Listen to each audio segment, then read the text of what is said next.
The day my divorce became official, my own family stood outside the courthouse laughing while I carried my life in a cardboard box. My ex-husband Richard had his arm around my younger sister Vanessa, like they'd already forgotten I existed. My mother looked at me with disappointment instead of pity. "Maybe now you'll finally stop pretending you were a good wife," Vanessa said. People walking past actually turned to stare at me. Then, a black luxury sedan pulled up beside the curb. The driver stepped out first, and when the man in the back seat opened the door and looked directly at me, the laughter behind me stopped so suddenly I could hear the wind. If you've ever been betrayed by the people who were supposed to love you most, I want you to tell me in the comments. Where are you watching from tonight, and what time is it there right now? And if stories about heartbreak, strength, and second chances mean something to you, don't forget to like and subscribe. People think betrayal happens in one explosive moment. They imagine screaming matches, slamming doors, lipstick on collars, hotel receipts falling dramatically out of pockets. But in my experience, betrayal is quieter than that. It arrives slowly, like winter creeping under a door you forgot to seal.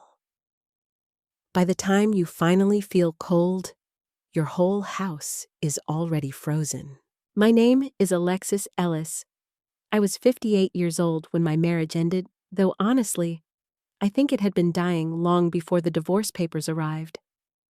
I spent 32 years married to Richard Ellis, 32 years making excuses for a man who slowly erased me while convincing everyone else he was the victim.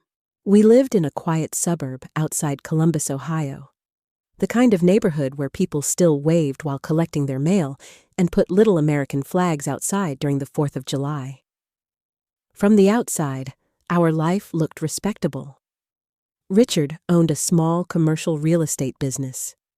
I taught second grade at Meadowbrook Elementary for nearly 25 years before retiring early to help care for my mother after her hip surgery. We had no children of our own. I used to think that heartbreak belonged only to women who lost marriages and children at the same time. I was wrong. You can still lose your entire identity even when the house stays quiet. My sister Vanessa used to joke that I was the dependable one. At family dinners, everyone laughed when she said it.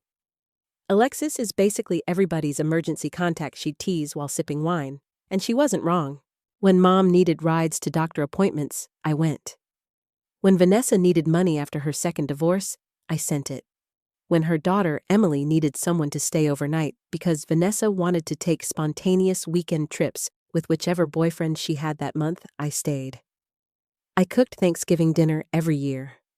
I remembered birthdays. I mailed sympathy cards. I was the woman everybody depended on because I never learned how to depend on anyone else. Least of all, Richard. The truth is, Richard had always been charming in public. That was his greatest talent. He knew how to shake hands, firmly laugh at the right volume, and place his palm gently on the small of my back during church functions like he adored me. Women envied me for years. "You're so lucky," they'd whisper.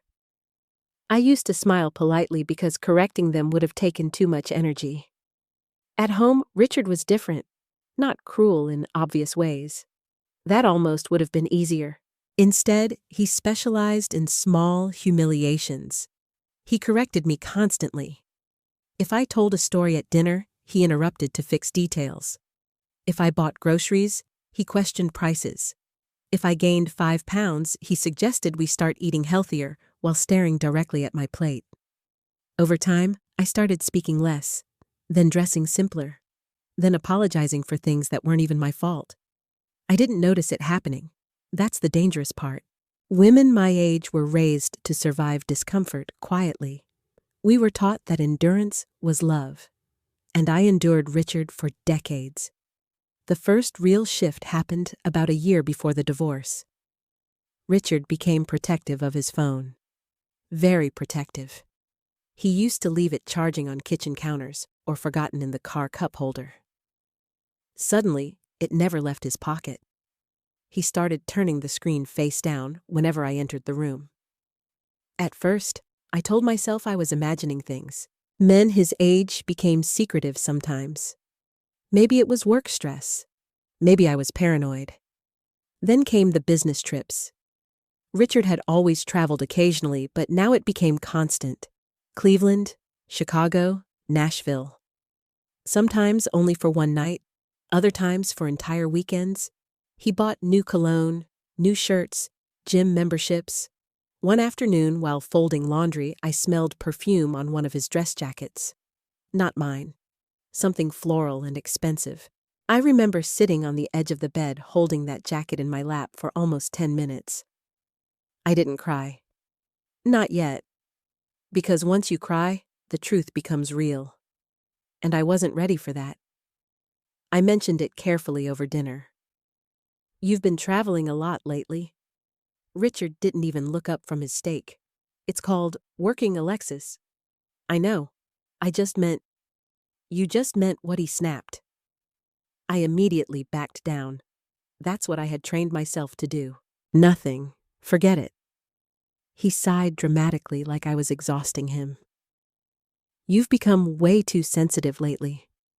That sentence stayed with me for weeks. Too sensitive. Women hear that phrase so often, we start using it against ourselves. So I tried harder. I cooked his favorite meals. I suggested date nights.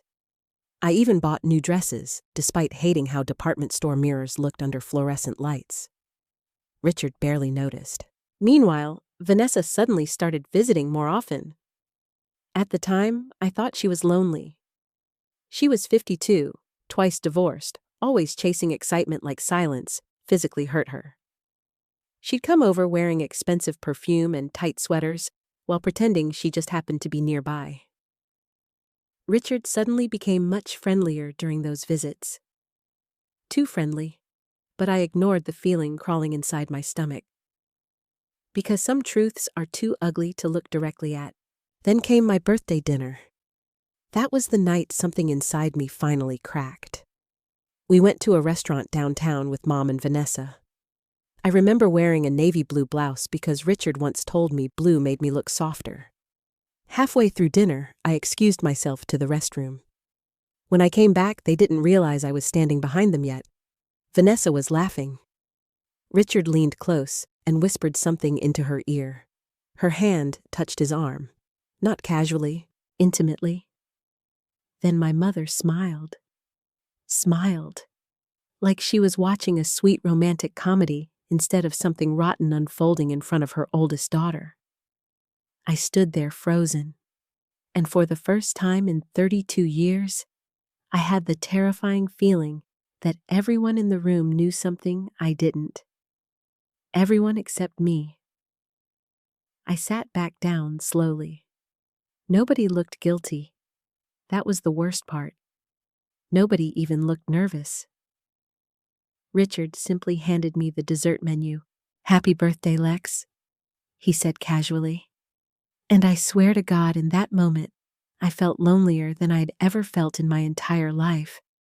Because deep down, I think my heart already knew. I just hadn't caught up to it yet. The truth finally revealed itself 3 weeks after my birthday dinner. And somehow, even after all the warning signs, it still shattered me. That morning started normally. I woke up before Richard made coffee and watered the flowers on the front porch, while the Ohio sky hung gray and heavy above the neighborhood. Vanessa had texted me the night before, asking if she could stop by sometime later that afternoon. "Need sister advice," she wrote with a laughing emoji. I almost smiled when I saw it. That's the embarrassing thing about betrayal. Even when your instincts are screaming, love still wants to believe people are good. Around noon, Richard announced he had to drive to Cincinnati for an overnight business meeting.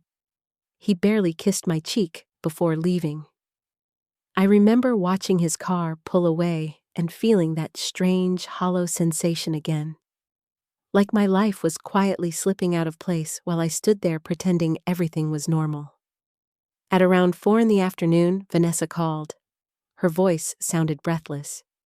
"Hey Lex, can you do me a favor?" "Of course. I left my brown purse at your place last week." I think it might have slipped behind the guest room dresser. I frowned. You sure, pretty sure. I'm at the salon right now, or I'd check myself. No problem. The guest room had mostly become storage over the years. Old Christmas decorations, suitcases, boxes of school supplies I couldn't bring myself to throw away after retirement.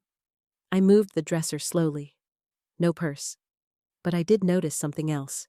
A small gold earring. Not mine. Not unusual for Vanessa either, technically. But when I picked it up, my stomach tightened immediately. I had seen Richard holding that exact earring between his fingers at breakfast 2 mornings earlier. He'd claimed he found it in his car. I suddenly couldn't breathe properly. The room felt too warm, too small. I stood there staring at that tiny gold hoop in my palm, while every ignored instinct over the past year began lining up inside my head like soldiers. The perfume, the secretive phone, the business trips, the birthday dinner, Vanessa visiting constantly. I don't know what possessed me next. Maybe survival. Maybe rage. Maybe finally being tired of lying to myself. I walked straight into Richard's home office. He normally kept it locked while traveling. That day, for whatever reason, he forgot. I still remember my hand shaking as I opened the drawer of his desk. At first, I found nothing except paperwork and receipts. Then, I found the second phone, hidden underneath financial documents. Burner phones belong to drug dealers and criminals in movies, not husbands in suburban Ohio. I stared at it for almost a full minute before turning it on. No password. And just like that, my entire life collapsed. Messages. Hundreds of them. Photos. Hotel reservations. Videos. Inside jokes. Plans. I saw texts between Richard and Vanessa stretching back almost 11 months. 11 months. Nearly a year of family dinners, holidays, hugs, birthdays, and phone calls while they slept together behind my back. I sat down hard in Richard's office chair because my knees physically gave out. Some messages are burned into my memory forever. She suspects nothing. She's too emotionally dependent to leave. Once the divorce is final, we can finally stop pretending. Then I found the message that truly broke me. Vanessa had written, "Your wife is a good person, but she's not a woman anymore. She acts like your mother." And Richard replied, "That's because she stopped being desirable years ago." I made a sound I had never heard come out of my body before. Not quite crying, not quite screaming. Something wounded, something animal. I don't know how long I sat there staring at those messages. An hour maybe. Long enough for the sun to begin setting outside the office windows. Then I saw another thread. One between Vanessa and my mother. My hands turned ice cold. At first I thought maybe Mom had discovered the affair recently. Maybe she'd tried to stop it. Maybe there was still one person in my family who loved me enough to protect me. But then I read the messages, and I realized my mother had known for months. Months. Richard deserves happiness too. Alexis has become difficult to live with. You and Richard make more sense together anyway. I physically covered my mouth. My own mother. I always hear people say betrayal hurts worst when it comes from family. Now I know why. Because strangers don't know where your soft places are. Family does, and they strike there anyway. I barely remember calling Vanessa. I only remember hearing her answer cheerfully. "Hey sis, come over." Silence. What, come over right now? Something in my voice must have frightened her because she stopped pretending immediately. An hour later, Vanessa walked into my kitchen, wearing white jeans and sunglasses despite the cloudy weather. Richard arrived 15 minutes after her. He looked irritated, not nervous. That detail still haunts me. He wasn't afraid of hurting me. He was annoyed at being inconvenienced. Mom showed up too, like they'd all rehearsed this moment already. I placed Richard's burner phone on the kitchen table. Nobody spoke. Vanessa slowly removed her sunglasses. Well, she said finally, I guess now you know.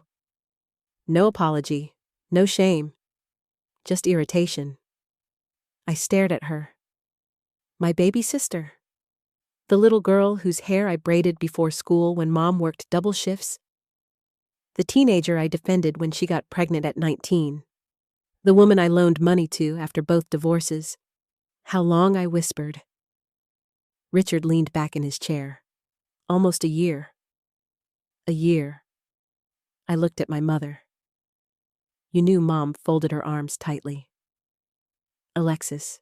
No, don't Alexis me. Did you know she hesitated? That hesitation answered everything. Vanessa sighed dramatically. Oh my God, Mom, just tell her. And then my mother said the sentence that changed something inside me forever. Vanessa needs him more than you do. The room went silent. Even Richard looked uncomfortable for half a second. I stared at my mother honestly, wondering if I'd heard her correctly. What? She's younger, Mom said carefully. She still has a chance to build a future. You've already had your marriage. I laughed then. Not because anything was funny, because sometimes pain becomes so enormous, your body doesn't know what else to do with it. Richard finally spoke. We didn't want to hurt you. I looked directly at him. You slept with my sister for a year. He sighed impatiently. Our marriage has been dead for a long time, Alexis. No, your honesty was dead. Vanessa rolled her eyes. You always make yourself the victim. I turned toward her slowly. You slept with your sister's husband, and you stopped acting like a wife years ago, she snapped back. You were boring, miserable, cold. I had spent decades cooking for these people, cleaning for them, supporting them, protecting them, destroying myself, trying to make their lives easier. And somehow, I was the cold one. Richard stood up finally. We should handle this maturely. I stared at him in disbelief. Maturely, yes, quiet divorce, no drama. We divide things fairly and move on. That was when I realized something horrifying. They truly believed I would accept this quietly, because I always had before. I looked around the kitchen table at the people I loved most in the world. And for the first time in my life, I understood something clearly. I was completely alone. I didn't leave the house that night. Strangely, neither did Richard. After exposing the affair, after admitting he'd been sleeping with my sister for nearly a year, he still walked upstairs and slept in our bedroom like he belonged there. That was the kind of man Richard Ellis was. Not ashamed, entitled. I spent the night sitting at the kitchen table with all the lights off except the one over the stove. I don't think I slept for even 5 minutes. Every sound in the house felt unfamiliar after that. The refrigerator humming. The floor creaking upstairs. The occasional passing headlights through the blinds. It was amazing how quickly a home could stop feeling safe. By morning, my eyes burned from crying, though the tears had finally stopped. I heard Richard come downstairs around 7. He poured coffee calmly. Like we were discussing taxes instead of the destruction of our marriage. We should contact attorneys this week, he said. I stared at him across the kitchen. How are you this calm? He sighed heavily. Because dragging this out emotionally won't help anyone. Emotionally. That word nearly made me laugh. Men like Richard loved using words like emotional whenever women reacted to betrayal. As if devastation were some kind of personality flaw. You slept with my sister, and I admitted it. You hid it for a year. Because you would have reacted exactly like this. I looked at him in disbelief. Like what, heartbroken? He rubbed his forehead impatiently. This is what I mean, Alexis. Everything becomes dramatic with you. That sentence changed something inside me. Not loudly, not dramatically, quietly, like a final thread snapping. For the first time in 32 years, I stopped trying to make him understand my pain. Because people who love you don't need your suffering explained to them. Around noon, Richard's attorney emailed me. Less than 24 hours after I learned about the affair. That told me everything I needed to know. This had been planned. The documents were cold and clinical. Division of assets, property terms, financial agreements. And buried inside the paperwork was the first real shock. The house belonged solely to Richard. I blinked several times reading the line because I genuinely thought I misunderstood it. But no. Years earlier, when Richard refinanced during a business expansion, my name had quietly disappeared from the deed. I remembered signing papers back then. Richard had told me it was temporary for tax purposes. I had trusted him completely. I sat frozen at my laptop while another horrifying realization settled in. I didn't actually know how much money we had anymore. Richard handled everything. The investments, the retirement accounts, the mortgage. I suddenly felt stupid in a way that made my stomach ache. Not because I lacked intelligence, because I had handed trust to someone who viewed trust as weakness. I logged into our joint checking account. Almost empty. Just under $4,000 remained. The savings account was worse. Transfers had been made gradually over several months into an account I didn't recognize. I physically covered my mouth. Richard had been preparing to leave long before I discovered the affair. I thought betrayal was the affair, but betrayal had started much earlier. The affair was just the visible part. 3 days later, Vanessa came into my house while I was packing boxes. Not knocking, not asking permission. Walking in, like she belonged there already. She wore soft cream-colored pants and one of my favorite perfumes. I hated that she knew exactly what she was doing. Richard said I could stop by, she announced casually. I kept folding clothes silently. She glanced around the bedroom. You're taking the blue lamp? I looked up slowly. The blue lamp? Yeah.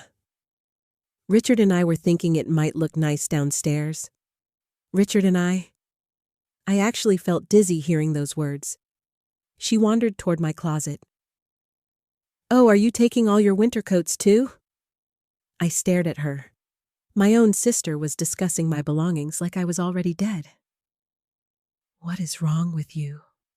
I whispered. Vanessa rolled her eyes dramatically. Can we not do this again?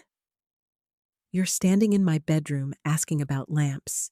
Well, technically it's Richard's house, she snapped. That sentence hit harder than I expected. Not because of the house itself. Because I realized she truly believed she had won something. My marriage, my life, my place. I suddenly remembered being 16 years old and giving Vanessa my prom dress because she cried that Mom couldn't afford one for her too. Vanessa had always wanted things that belonged to me. I just never understood how deep that hunger went. A few days later, my niece Emily stopped by after school. Sweet, quiet Emily. 19 years old, and nothing like her mother. She stood awkwardly near the doorway, holding a grocery bag. I brought soup, she said softly. I nearly cried right there, not because of the soup, because it was the first act of kindness anyone in my family had shown me since the affair came out. Emily sat carefully at the kitchen table while I packed dishes. I'm sorry, she whispered finally. I swallowed hard. You don't need to apologize. Yes, I do. She looked down at her hands. Mom's been talking about you for months. My chest tightened. What do you mean? Emily hesitated. She said you were emotionally unstable, that Richard was unhappy, that you treated him badly. I actually laughed softly. Not because it was funny, because I suddenly understood the full extent of Vanessa's manipulation. She hadn't just stolen my husband. She had been rewriting me, turning me into the villain long before I even knew a war had started. Emily's eyes filled with tears. I never believed her completely. I sat beside her carefully. That matters more than you know. She hugged me tightly before leaving. And after she walked out the door, I cried harder than I had since discovering the affair. Because compassion feels enormous when you've been starving for it. A week later, Mom invited me over for what she called a family conversation. I almost didn't go, but some stubborn part of me still hoped she might finally choose me. That hope died quickly. Richard was already there. Vanessa, too. Mom had baked a pie like this was some normal Sunday gathering. I sat stiffly on the couch while everyone avoided eye contact. Finally, Mom spoke. We need to move forward peacefully. Peacefully. Another word people use when they want women to stay quiet. Richard leaned forward.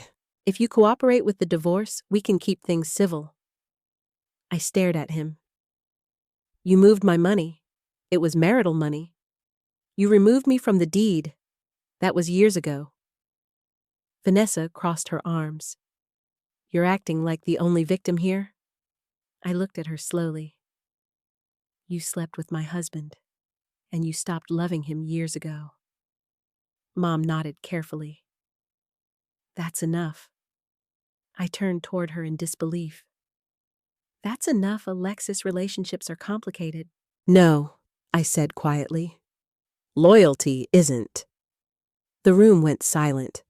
Mom suddenly looked irritated instead of guilty. You always were difficult when things didn't go your way. I stared at her. All those years taking care of her, driving her to appointments, paying bills, cooking meals, and somehow I was still the difficult daughter. That was the moment I realized something terrifying. I had spent my entire life earning love from people who had already decided I was disposable. I left shortly afterward. When I got home, I started packing the final boxes from the attic. That's when I found my father's old cedar storage chest. The smell hit me first. Dust, cedarwood, old paper. Inside were military medals, faded photographs, and stacks of letters tied with string. Then I noticed a small brass key taped beneath the lid. Alongside it sat a sealed envelope with my name written in my father's handwriting. My hands trembled opening it. Inside was a business card, Theodore Whitmore, attorney at law, and beneath it one handwritten sentence. If the day ever comes when you cannot trust your family, trust him. I read that line 3 times, then I finally understood. My father had known something long before I did. I waited 3 days before calling Theodore Whitmore. Not because I didn't want answers, because I was afraid of them. By then, I had moved into a short-term furnished apartment on the edge of Dublin, Ohio. The place smelled faintly like lemon cleaner and old carpet. It had beige walls, cheap framed artwork, and the kind of silence that reminded you nobody was waiting for you to come home. After 32 years in the same house, even the sound of my own footsteps felt unfamiliar. I kept my father's note folded carefully inside my purse. If the day ever comes when you cannot trust your family, trust him. I must have read that sentence 100 times. My father, Walter Bennett, had not been an emotional man. He was practical, quiet, careful with words, which meant if he left a warning behind, it mattered. Theodore Whitmore's office sat inside an old brick building downtown near the courthouse district. The brass directory in the lobby listed accountants, insurance agencies, and legal firms that looked like they'd existed since the 1970s. His office occupied the 3rd floor. I almost turned around twice before knocking. When the receptionist opened the door, she smiled politely. Can I help you? I'm Alexis Ellis. I believe Mr. Whitmore knew my father, Walter Bennett. Something changed in her expression immediately. "Oh. One moment, please." A minute later, an older man stepped into the lobby. Silver hair, navy suit, sharp blue eyes that softened the second he looked at me. "Alexis," he said quietly. "Not Mrs. Ellis, not ma'am. Alexis." Like he already knew exactly who I was. He guided me into his office personally. The room smelled like leather books and coffee. Family photographs lined the shelves beside framed law degrees and newspaper articles. One photo caught my attention immediately. My father stood beside Theodore, both much younger, holding fishing poles near a lake. I stared at it silently. "They were best friends," Theodore said gently. Something tightened painfully in my chest. Why didn't I know that? "Your father preferred privacy." I sat down slowly. For a moment, neither of us spoke. Then Theodore folded his hands carefully. "I was wondering when you'd come." That sentence made my stomach drop. "You knew this would happen." "No," he said calmly, but Walter feared something like it might. I blinked. "What does that mean?" Theodore reached into his desk drawer and removed a thick manila folder. "Your father loved you very much, Alexis." Tears burned instantly behind my eyes, because after weeks of betrayal, hearing the words "loved you" felt almost unbearable. "He worried about your tendency to trust people who hadn't earned it," Theodore continued carefully. I stared at him. "My father thought Richard was dishonest." Theodore hesitated. "He thought Richard was ambitious in dangerous ways." Dangerous ways. That phrase settled heavily between us. I looked down at the folder. "What is this protection?" My pulse quickened. Theodore opened the file slowly. Inside were documents, account statements, legal forms, and signatures spanning years. At first, none of it made sense. Then I saw my name, Alexis Bennett Ellis, repeated over and over: trust beneficiary, shareholder, primary inheritor. I frowned in confusion. "I don't understand." Theodore leaned back slightly. "Your father established a private family trust 12 years before his death." I stared at him blankly. "What trust?" His expression darkened slightly. That he said carefully is the important question. My mouth went dry. Theodore explained everything slowly, like he was afraid too much information at once might break me. Years earlier, my father had quietly invested in a struggling regional logistics company owned by Theodore and another businessman named Charles Hayes. The company nearly collapsed during an economic downturn. My father stepped in financially and helped save it. Instead of taking repayment directly, he negotiated equity shares. Over time, those shares became extremely valuable. Very valuable. When my father died, his ownership transferred into a protected trust. For me. Not my mother. Not Vanessa. Me.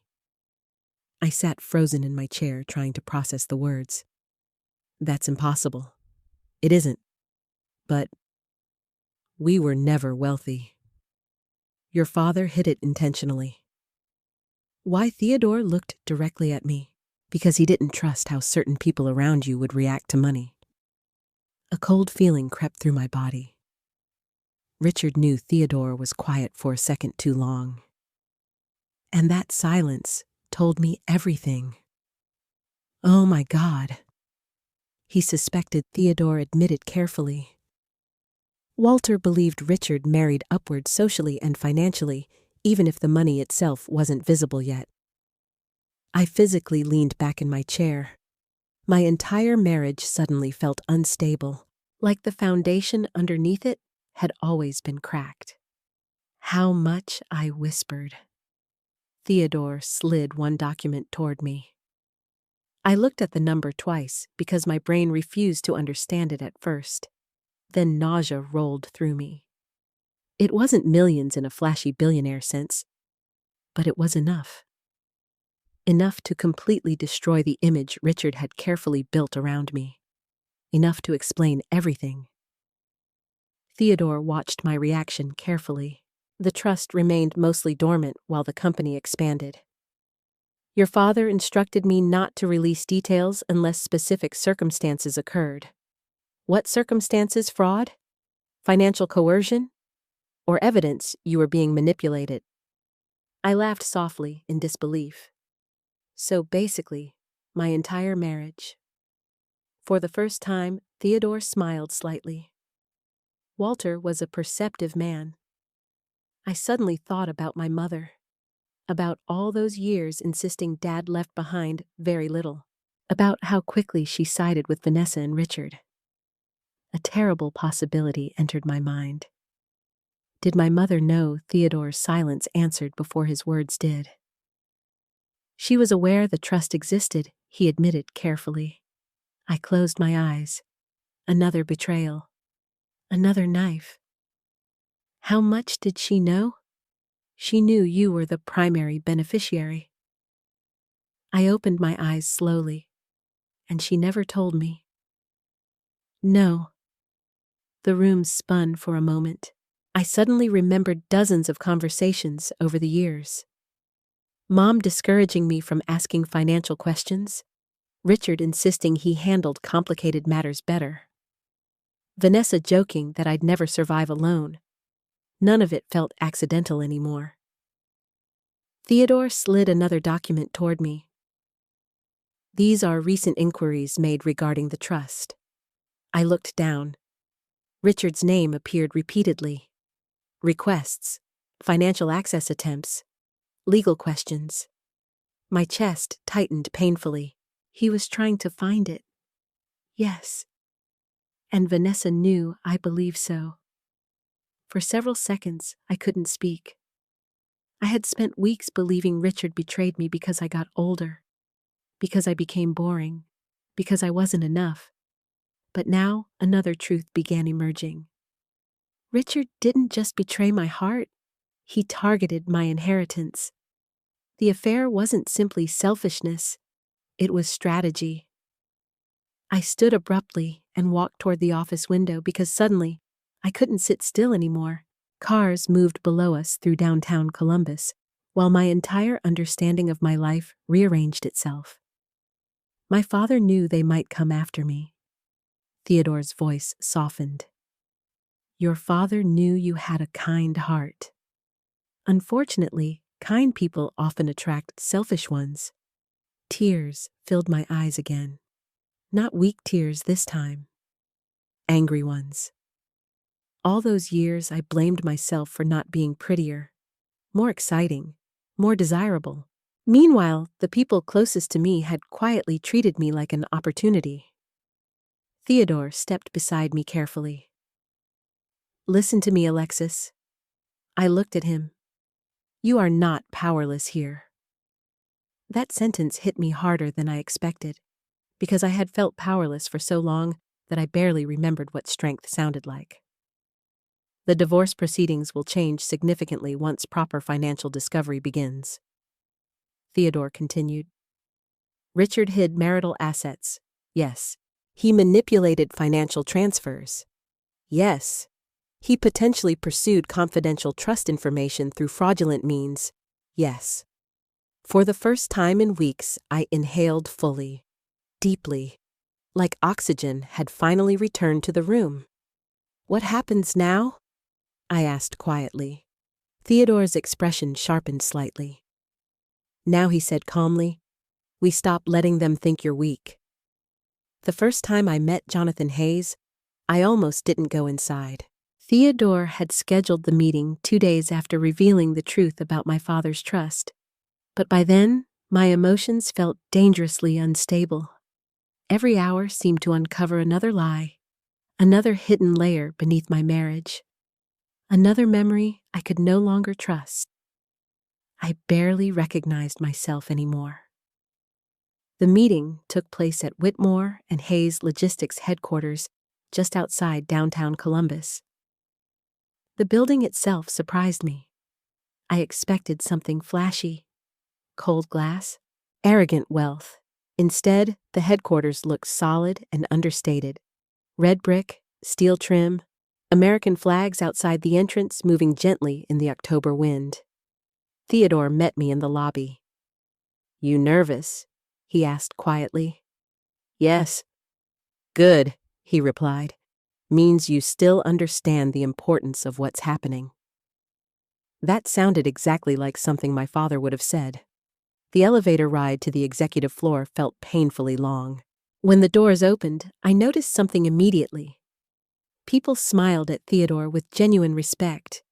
Not fear, not fake corporate politeness. Respect. That mattered to me more than I expected. He guided me into a large office overlooking the city skyline. A man stood near the windows with his back partially turned toward us. Tall, broad shoulders despite his age, silver hair neatly combed. There was something calm about him immediately, grounded. Theodore cleared his throat lightly. "Jonathan, this is Alexis Ellis." The man turned slowly, and for some reason the kindness in his eyes nearly undid me. Not attraction, not romance. Just kindness. Real kindness. I realized then how long it had been since a man looked at me without judgment, irritation, or calculation. Jonathan Hayes crossed the room and shook my hand warmly.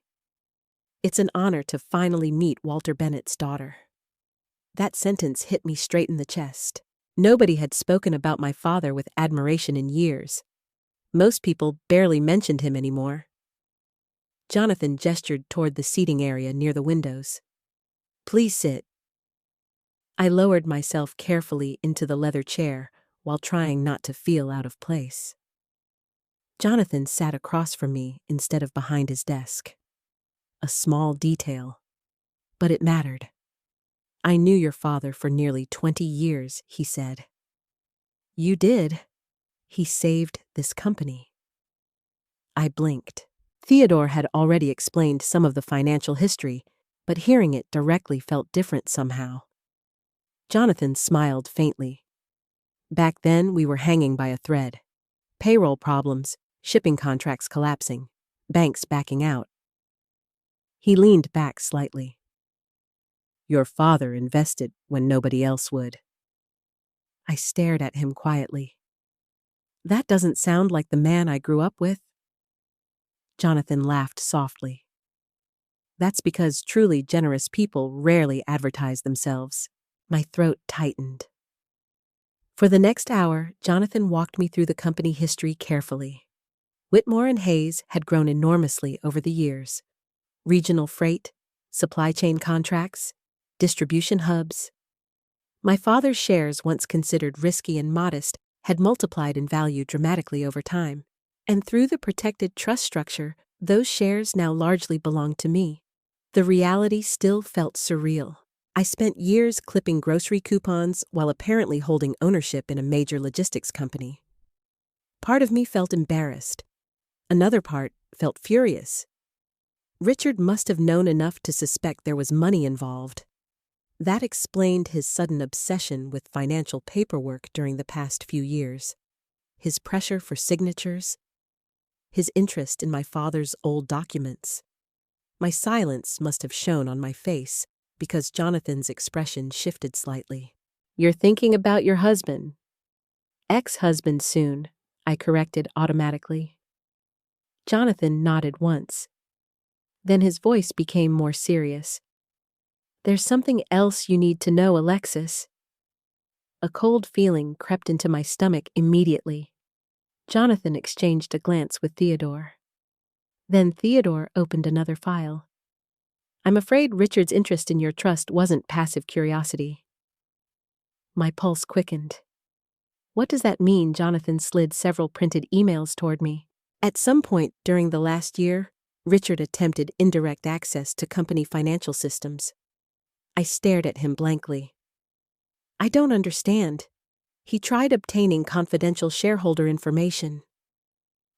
The room suddenly felt smaller. How Jonathan's expression hardened slightly. "Through personal relationships." I frowned. Then realization hit. Vanessa. My stomach twisted violently. Vanessa helped him. We believe so. Jonathan remained calm, but I noticed something colder underneath his professionalism now. Protectiveness. Not over money, over the company.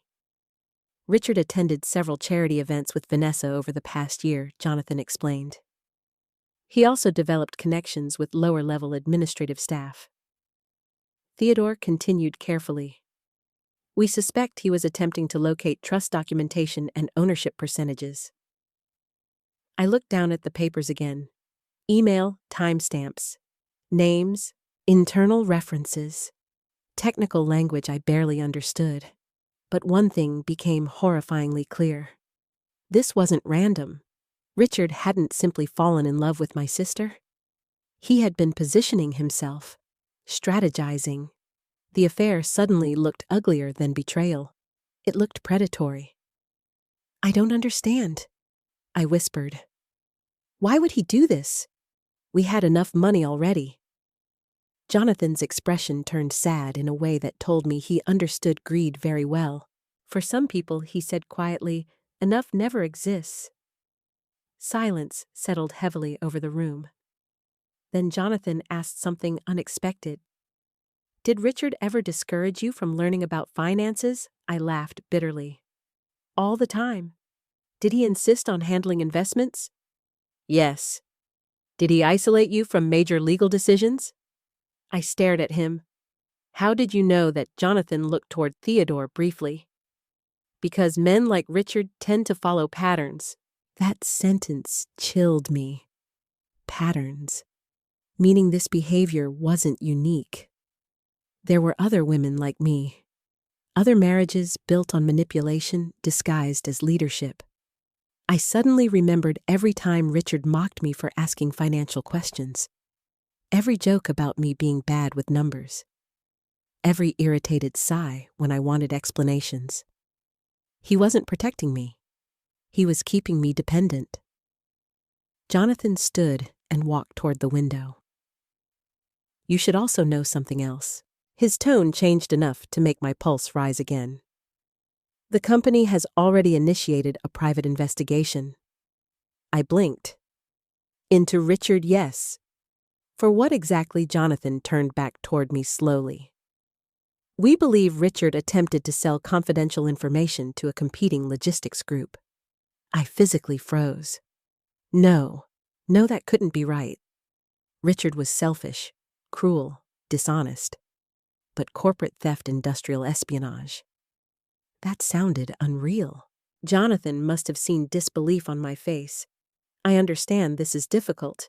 He wouldn't. Then I stopped myself. Wouldn't what a month earlier I also would have said he'd never sleep with my sister.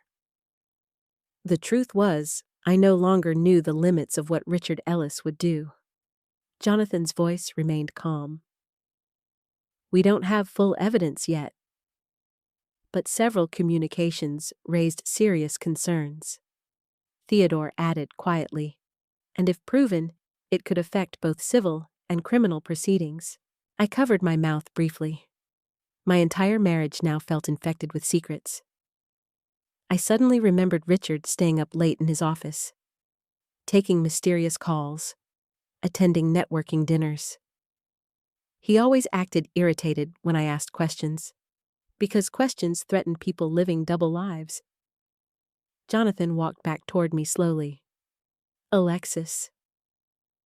I looked up. This next part matters. His voice became gentler. None of this is your fault. I almost laughed from sheer exhaustion. You don't even know me. No, he said softly. But I knew your father. That silence after those words felt enormous. He spoke about you constantly, Jonathan continued. He said you were the strongest person he knew. Tears filled my eyes instantly, because strength was the last thing I felt. I felt old, humiliated, naive, broken. Jonathan seemed to read my thoughts. Strength doesn't always look loud, he said quietly. Sometimes it looks like surviving people who tried to destroy you. Nobody had spoken to me like that in years. Not as weak, not as disposable, as someone worth protecting. For the first time since my world collapsed, I felt something unfamiliar beginning to rise underneath the grief. Not revenge, not yet. Something steadier, something stronger, the beginning of anger. And finally, I was starting to understand that my anger might be justified. The mediation hearing took place on a rainy Thursday morning in November. I remember the weather because the sky looked exactly how I felt. Heavy, gray, one storm away from breaking open completely. The conference room sat on the fourth floor of a downtown legal building.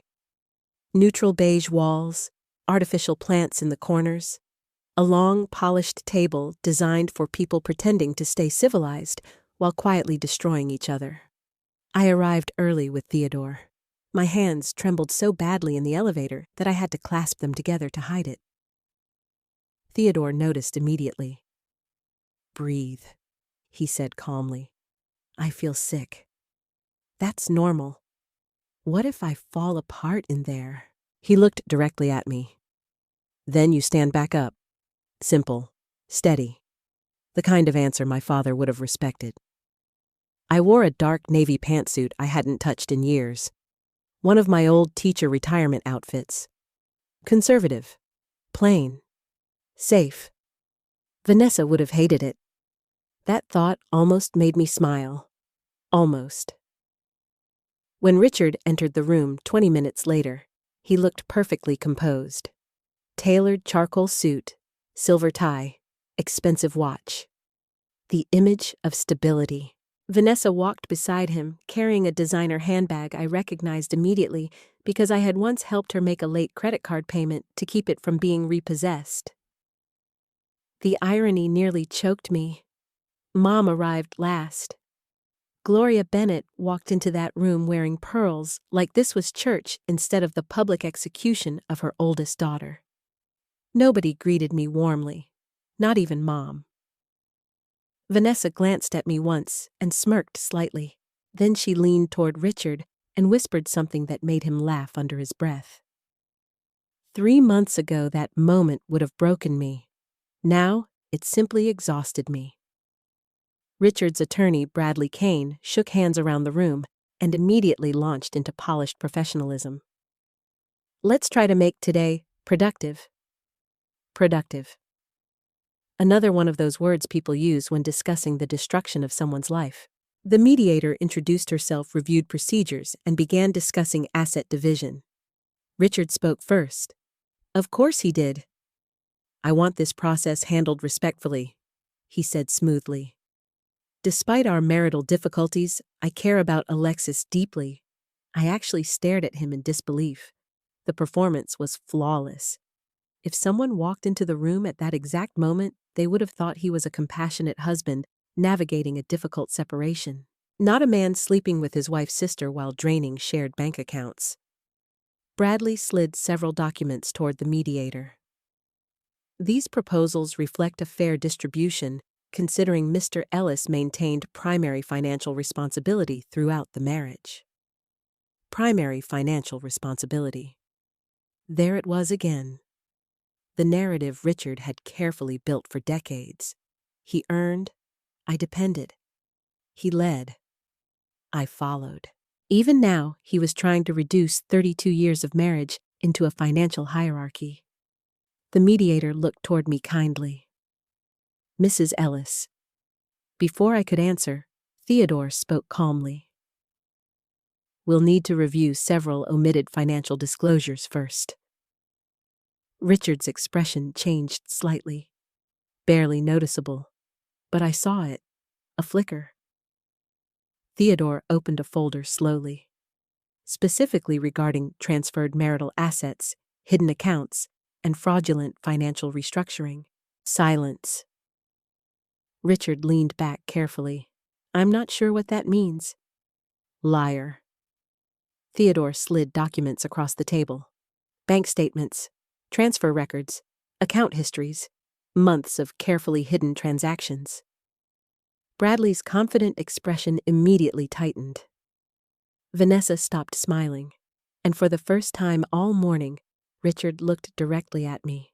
Not lovingly, not warmly, strategically, like he was recalculating. Bradley cleared his throat. These transfers were legitimate business protections. Theodore nodded mildly. Then I'm sure forensic accounting will confirm that. The room shifted after that.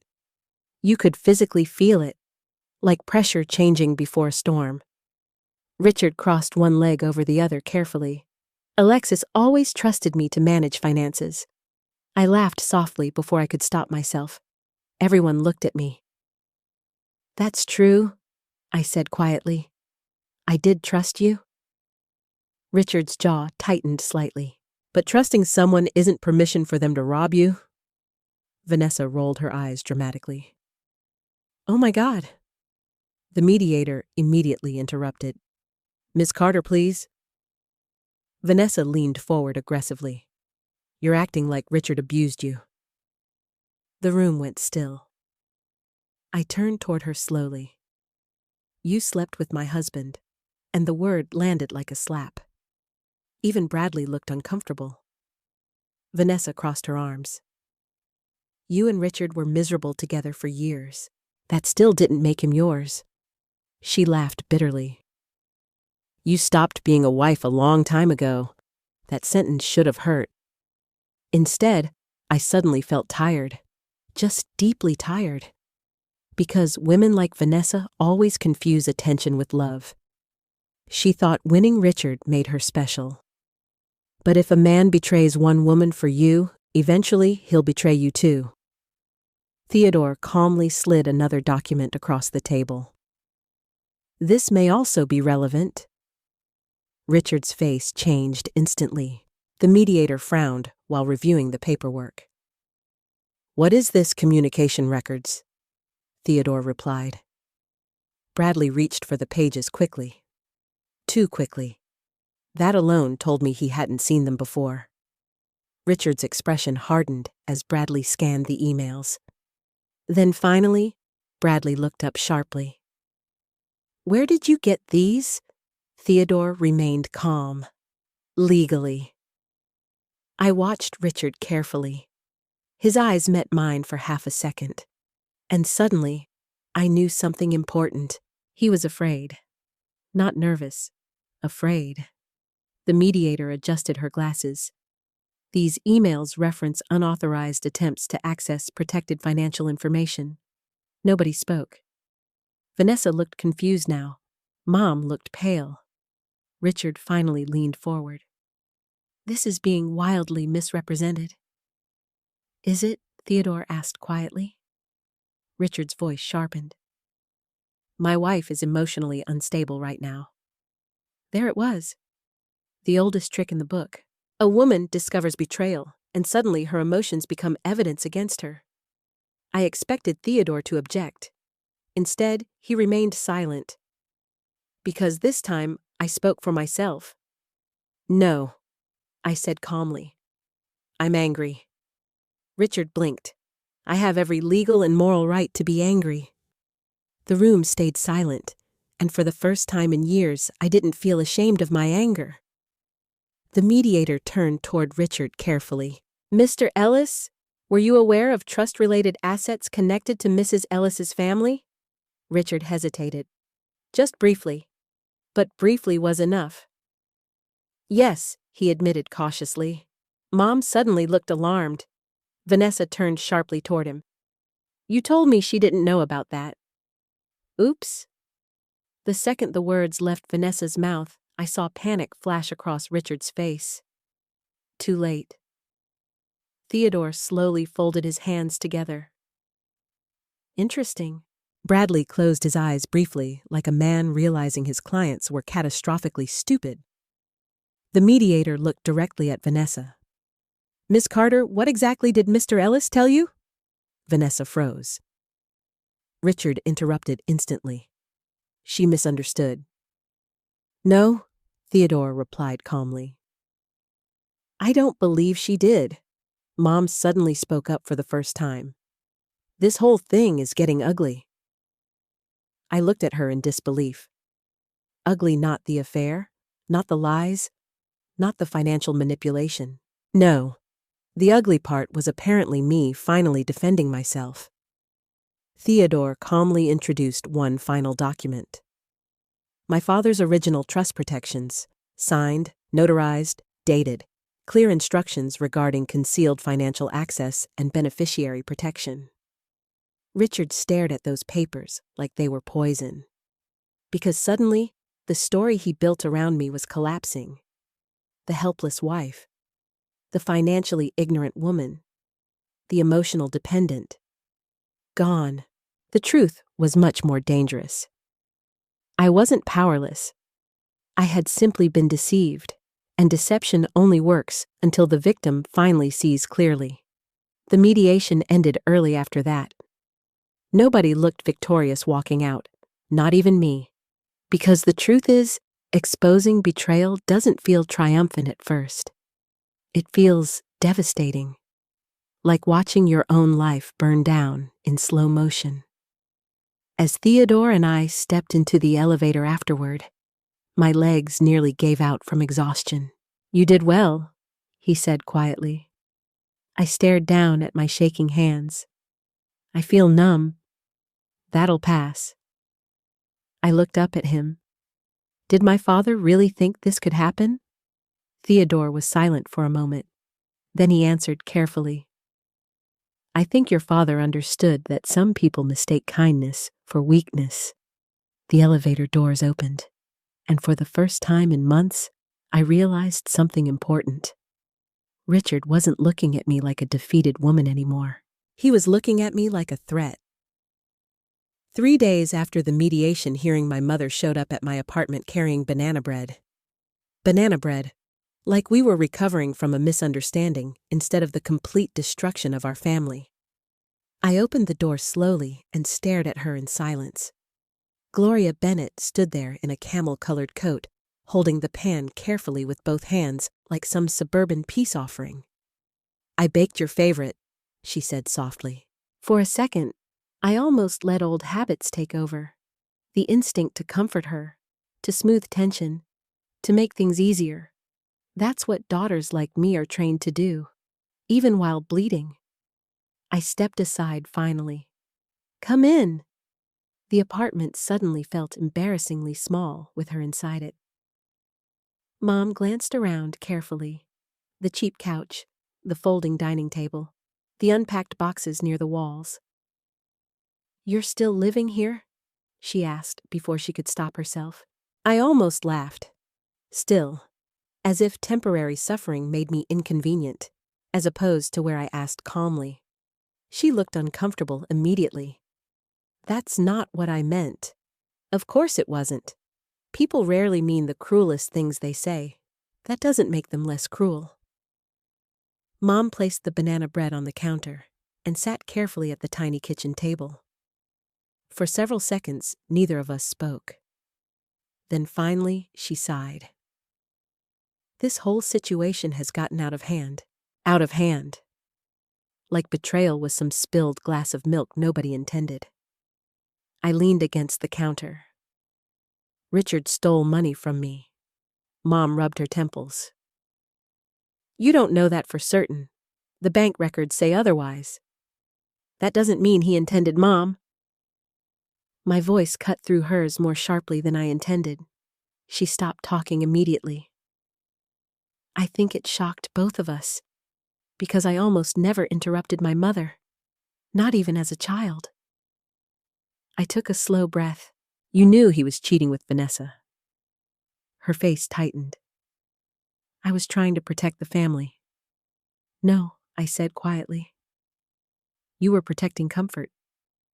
That landed harder than yelling would have. Mom looked down at the table. You don't understand how difficult this has been for me. I stared at her in disbelief. For her, amazing. Absolutely amazing. You watched your youngest daughter sleep with your oldest daughter's husband for nearly a year. Tears filled her eyes instantly. Vanessa was lonely. I actually laughed. Not kindly. Lonely people buy cats, Mom. They don't sleep with their sister's husband. Her mouth fell open slightly. For the first time in my life, I didn't feel guilty after speaking honestly. Mom wiped her eyes quickly. Richard said your marriage had been over emotionally for years. I folded my arms tightly. And that justified betrayal. Nobody said justified. Then what exactly are you defending? She looked exhausted suddenly. Old. I just wanted peace. There it was again. Peace. Women from my mother's generation worshipped peace so much they sacrificed truth to keep it. I understood that now.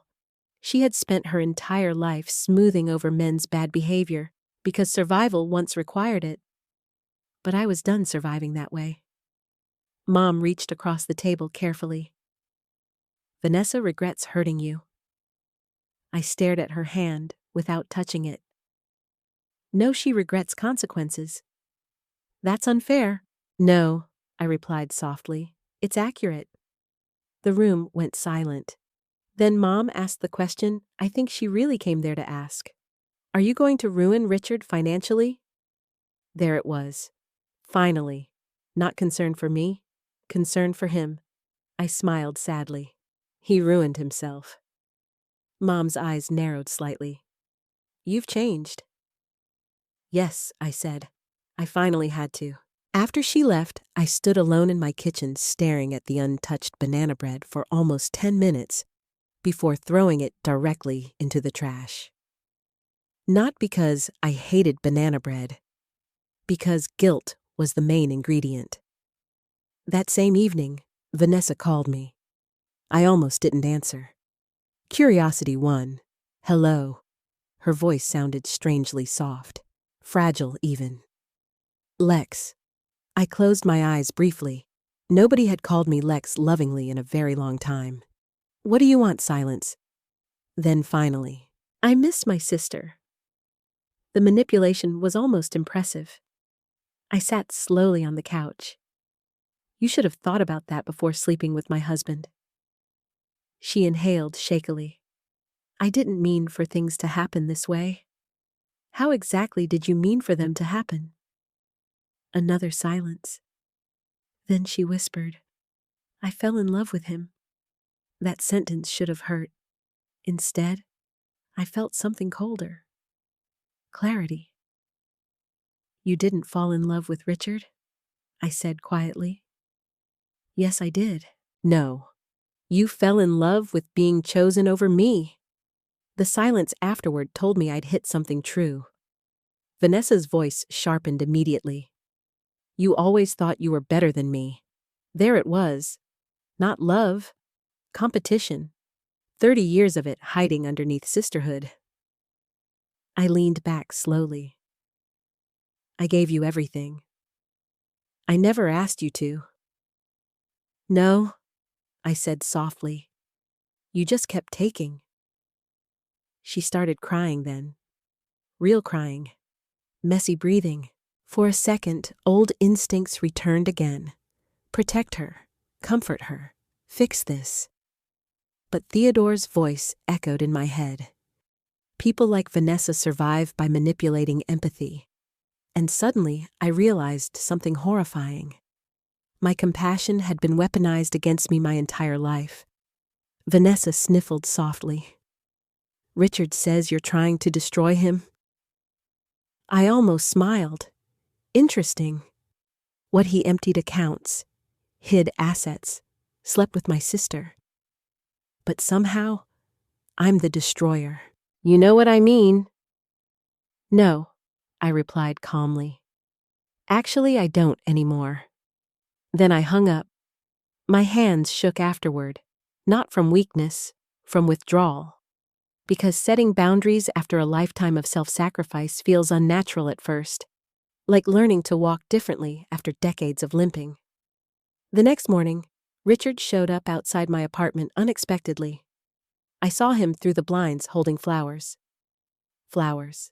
After 32 years together, that man knew I hated surprise visits and disliked lilies because their smell gave me headaches. And still, he brought lilies. Because the flowers weren't for me. They were for the image of himself as a decent man. I opened the door halfway. "What are you doing here?" He looked tired. Actually tired.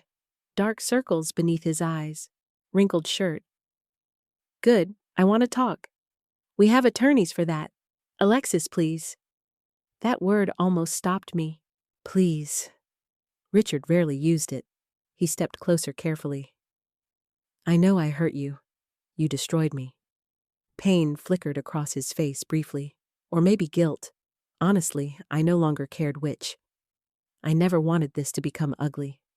I laughed softly. "You slept with my sister. You and I stopped loving each other years ago. There's a difference between falling out of love and becoming cruel." That hit him. I could see it. Richard rubbed his forehead heavily. "I made mistakes. Mistakes are forgetting anniversaries.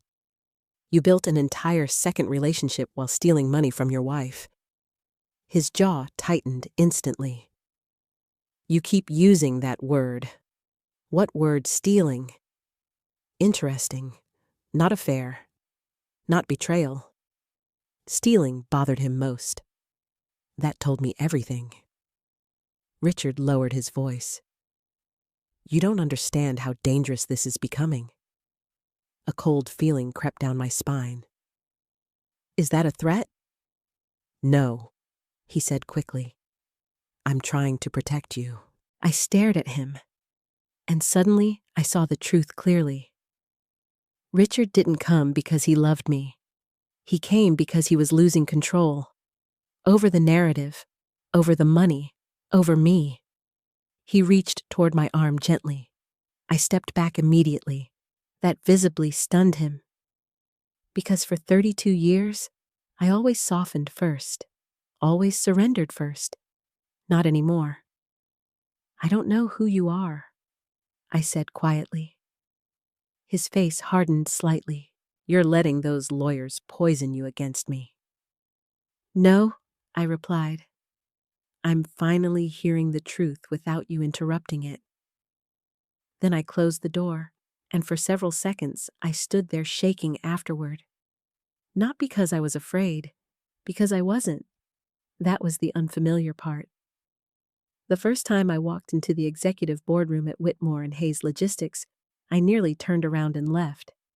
Not because anyone was unkind, because I felt like an imposter. The room itself was intimidating enough.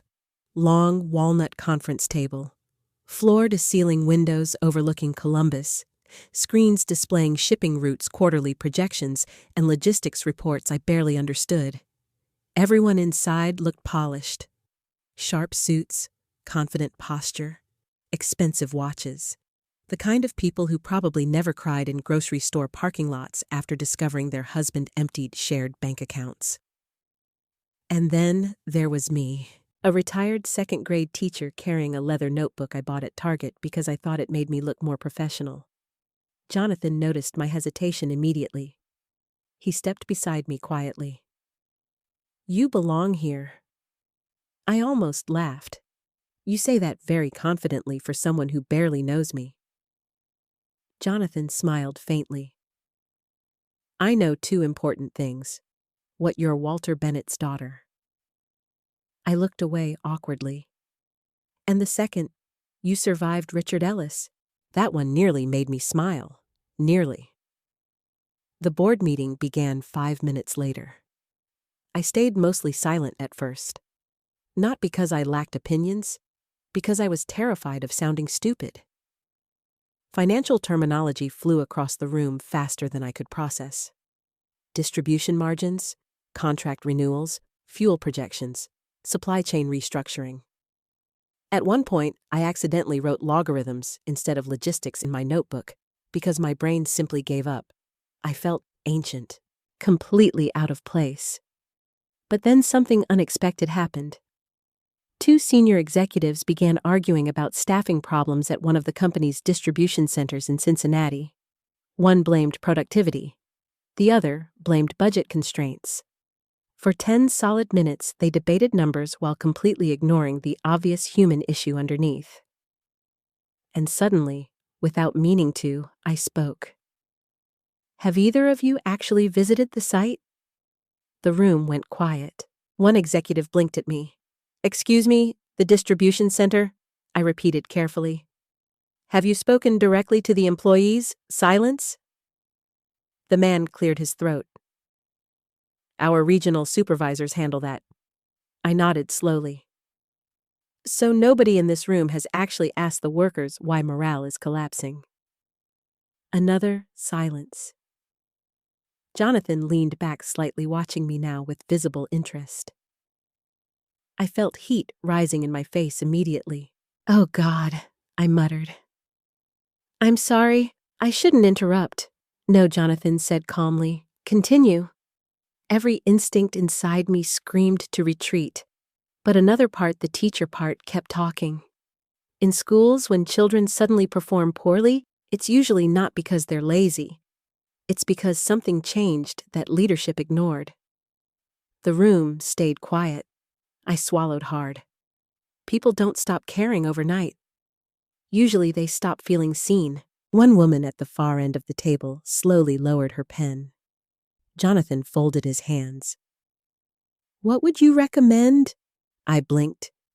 "You're asking me, yes?" Nobody had sincerely asked my opinion in years. Not Richard, not my mother, not Vanessa. I suddenly realized how deeply I'd disappeared inside my own marriage. I took a careful breath. "Visit the site personally," I said. "Talk to workers without supervisors present. Ask what's changed." The executive who'd been arguing earlier looked skeptical. "With respect, staffing management is more complicated than elementary education." Embarrassment flooded me instantly. Of course. What was I thinking? I lowered my eyes toward my notebook. Then Jonathan spoke quietly. "My father drove trucks before building this company." The room turned toward him immediately.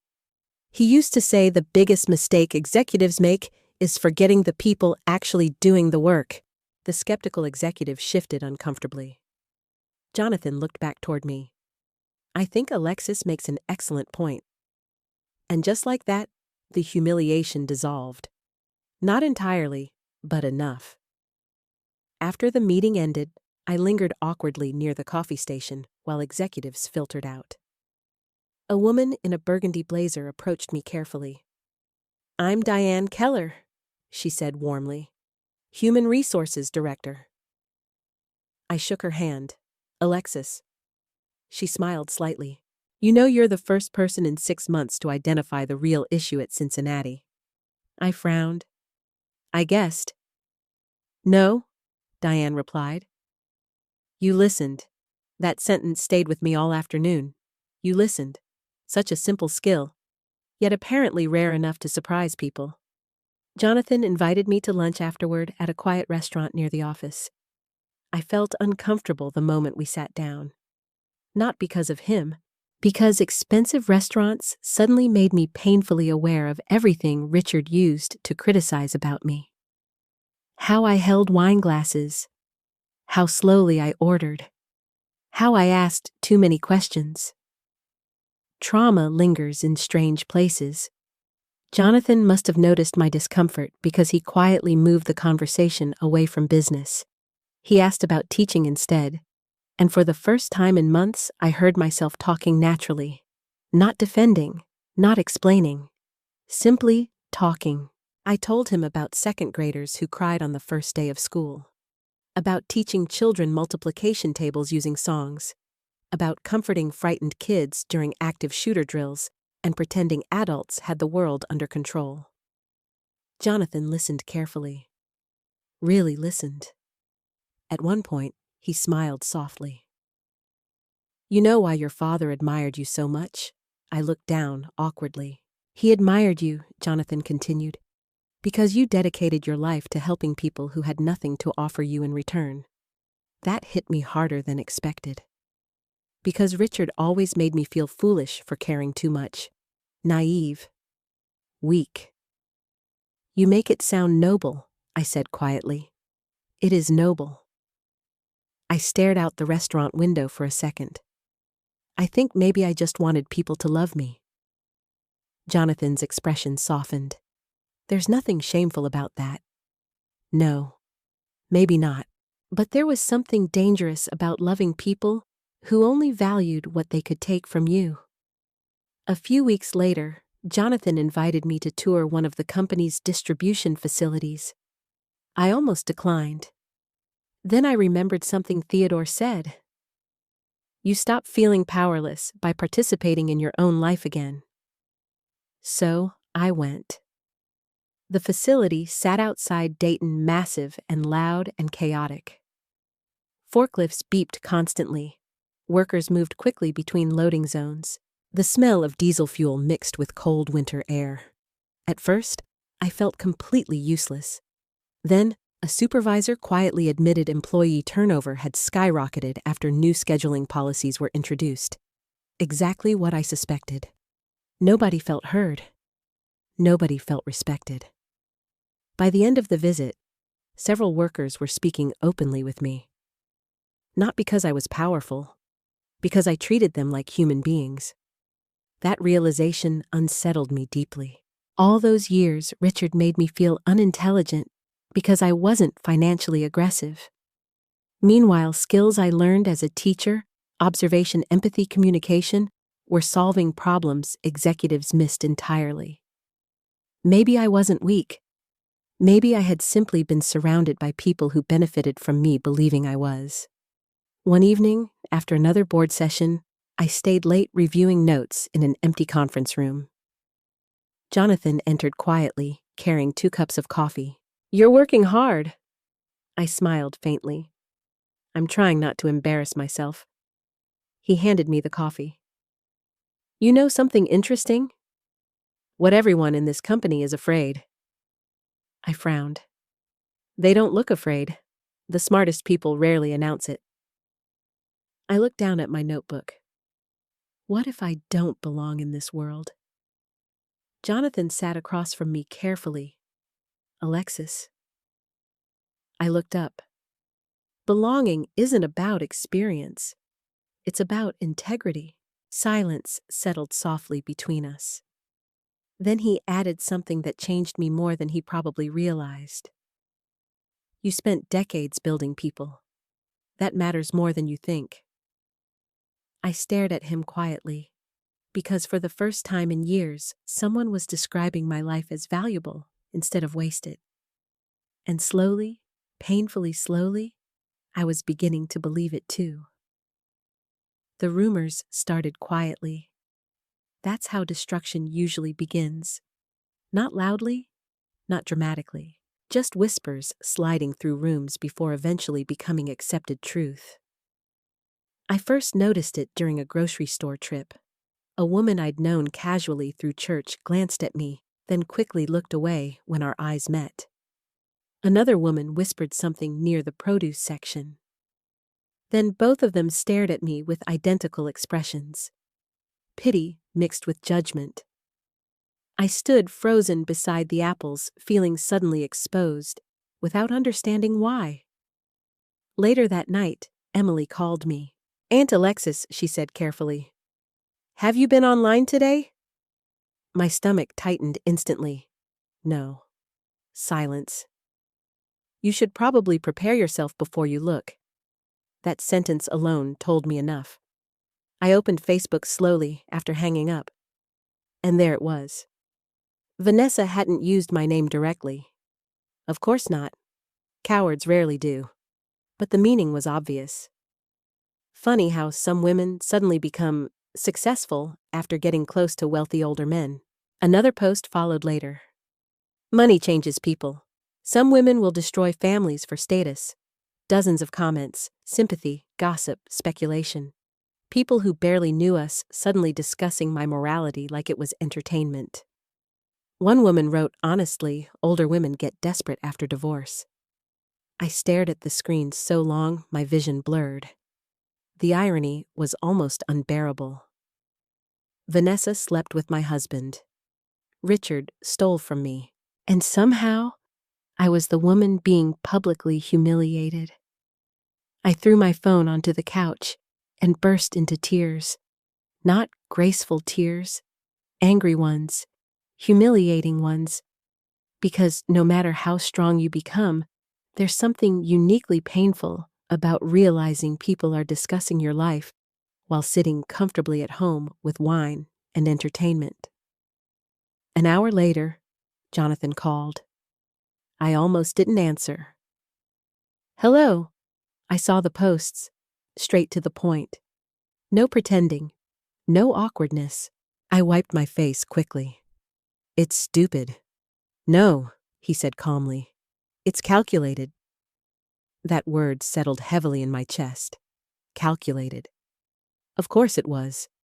Richard and Vanessa were losing legal control. So now they were trying to reclaim social control. Narratives matter, especially in small communities. Jonathan's voice softened slightly. "How are you holding up?" I almost lied automatically. Years of conditioning. "I'm fine. Everything's okay?" But instead I whispered, "It hurts." A long silence followed. Then Jonathan said quietly, "It's supposed to." That simple response nearly undid me again, because toxic people train you to feel ashamed of pain. Jonathan never did that. I keep thinking maybe I should stay quiet, I admitted. Maybe if I disappear for a while, people will stop talking. No. His answer came immediately. Firmly. They want you isolated because isolation weakens people. I leaned against my kitchen counter. "I don't know how to fight this kind of thing." "You don't fight gossip emotionally," Jonathan said. "You outlive it." I closed my eyes. Easier said than done. The next morning, Theodore called with worse news. Richard had apparently begun implying during private conversations that my relationship with Jonathan was inappropriate.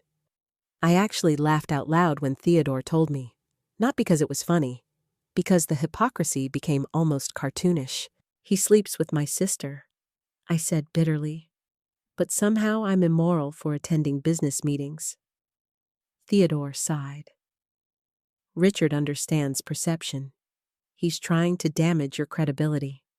That sentence stayed with me all day. Damage your credibility, because women over 50 already fight invisibility constantly. One rumor, one accusation, one suggestion of emotional instability or sexual impropriety, and suddenly society dismisses everything you say. Richard knew that, and he was weaponizing it. A week later, Jonathan invited me to attend a major community fundraising event hosted by Whitmore and Hayes. At first, I refused immediately. Absolutely not. I couldn't imagine standing in public while people whispered about me. But Jonathan remained calm.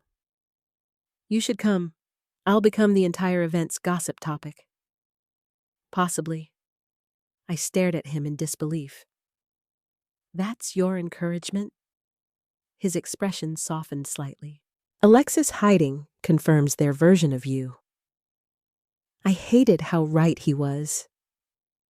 The event took place at the Columbus Museum of Art on a cold December evening. I stood in my apartment staring at myself in the mirror for nearly 40 minutes before leaving. Not because I looked terrible, because I no longer knew how to exist publicly. Richard had spent years quietly shrinking me. Now even walking into a room felt emotionally dangerous. I wore a dark emerald dress I'd bought years earlier, but never used, because Richard once said green made me look older. That memory almost made me change outfits. Instead, I wore it anyway. Small rebellions matter. Jonathan met me near the entrance. The moment he saw me, something warm crossed his face. "You look beautiful." No hesitation. No manipulation. No hidden agenda. Just truth. I suddenly realized how starved I'd become for simple sincerity. Inside the event buzzed with wealthy donors, executives, politicians, and nonprofit organizers. Within minutes, I noticed the staring. People always think they're subtle. They aren't. I heard whispers behind champagne glasses, saw glances exchanged across tables. One woman actually smiled sympathetically at me like I was recovering from addiction. Humiliation burned through me instantly. Jonathan leaned slightly closer. "Don't shrink." My eyes moved toward him. "What?" "Your shoulders," he said quietly. "You're apologizing for existing again." That hit me so hard I physically straightened. Because he was right. I'd spent most of my adult life trying to occupy as little emotional space as possible. The evening shifted unexpectedly during the charity presentation. One of the organizers approached Jonathan urgently. Their scheduled speaker had become ill. "We need someone to speak about community outreach," she whispered anxiously. Jonathan looked toward me. "Oh no, absolutely not." I shook my head immediately. He ignored me completely. "Alexis spent 25 years in public education," he said calmly. "She understands community better than anyone here." Panic flooded my chest. "Jonathan, you'll do fine. I haven't spoken publicly in years. You taught children every day for decades," he replied quietly. "Adults are easier." I wanted to strangle him. Instead, 10 minutes later, I found myself standing behind a podium beneath bright lights while hundreds of strangers looked at me expectantly. My hands trembled at first. Then something strange happened. Teacher instinct took over. I began speaking naturally, not about logistics, not about business, about people, about how communities survive when ordinary people choose to care about each other, about loneliness among elderly women, about dignity, about second chances. The room became completely silent. Not awkward silent, listening silent. And for the first time in months, nobody looked at me like a scandal. They looked at me like a person. Afterward, several women approached me personally. One older woman squeezed my hands tightly. "You reminded me of myself after my divorce," she whispered tearfully. Another said, "Thank you for speaking honestly." By the end of the evening, something had shifted. Not everywhere, not completely, but enough. The rumors no longer felt larger than me. Because for the first time, people had actually seen me instead of Richard's version of me. As Jonathan and I walked toward the valet, afterward, snow had started falling softly across the city. I wrapped my coat tighter against the cold. "You knew what you were doing tonight," I said. Jonathan smiled faintly. "Yes. You manipulated me." "A little?" I laughed softly despite myself. Then my expression faded. I was terrified. "I know." "You still made me do it." He looked at me carefully. "Alexis' fear shrinks if you keep walking while it screams." We stopped near the curb while snowflakes drifted around us under the streetlights. And suddenly, I realized something. Richard spent years teaching me to disappear. Jonathan was teaching me how to stand still without apologizing. And that frightened me almost as much as it healed me. Emily showed up at my apartment 3 days before Christmas carrying a backpack and looking terrified. The moment I opened the door, I knew something was wrong. Not ordinary wrong, not family drama wrong. The kind of wrong that makes your stomach tighten before a single word is spoken. Emily.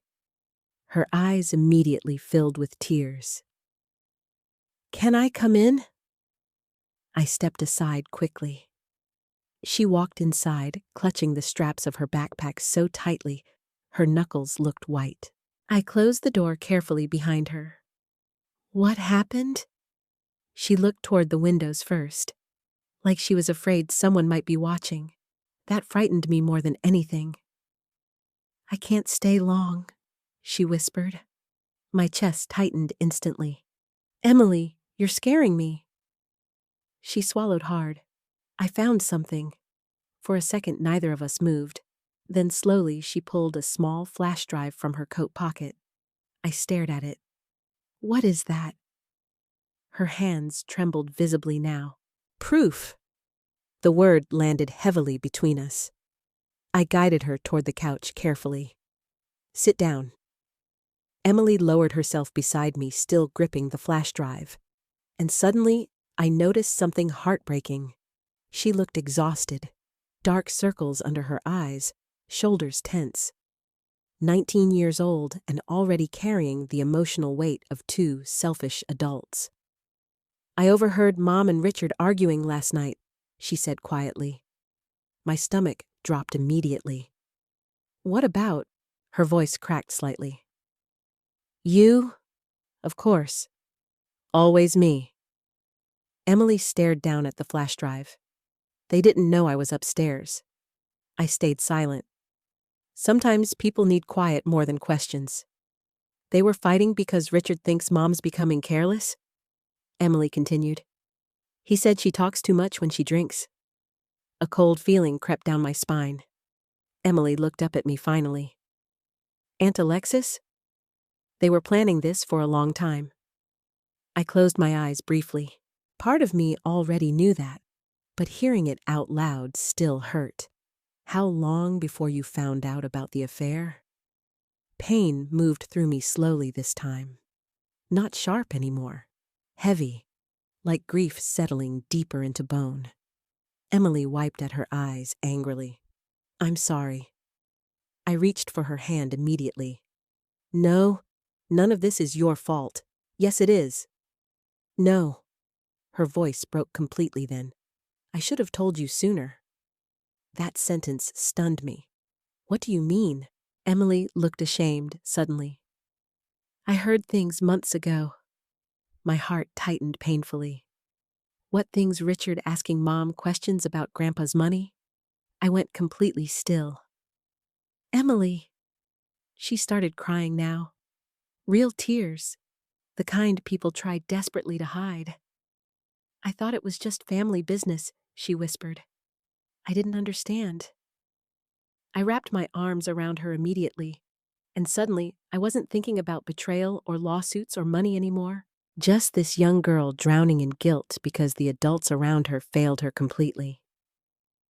You were a child, I whispered against her hair. I'm 19.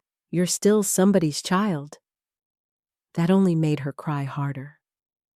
After several minutes, Emily finally pulled back slightly and handed me the flash drive. What's on this? She looked terrified again. I recorded them. My breath caught.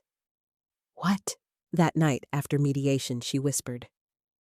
Mom and Richard were fighting in the kitchen. I used my phone because, I don't know. Something felt wrong. My pulse began hammering immediately. Emily, they admitted everything. Silence filled the room. Heavy, dangerous silence.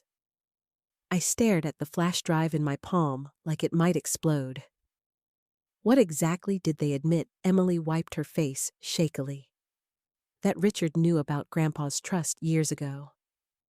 Every nerve in my body tightened. And that Mom helped him? I physically stopped breathing for a second. No. No matter how much pain Gloria caused me, some small part of me still wanted to believe she wasn't fully involved. Emily's voice became smaller. They talked about getting you to sign documents after the divorce. My stomach turned violently. What documents? I don't know exactly.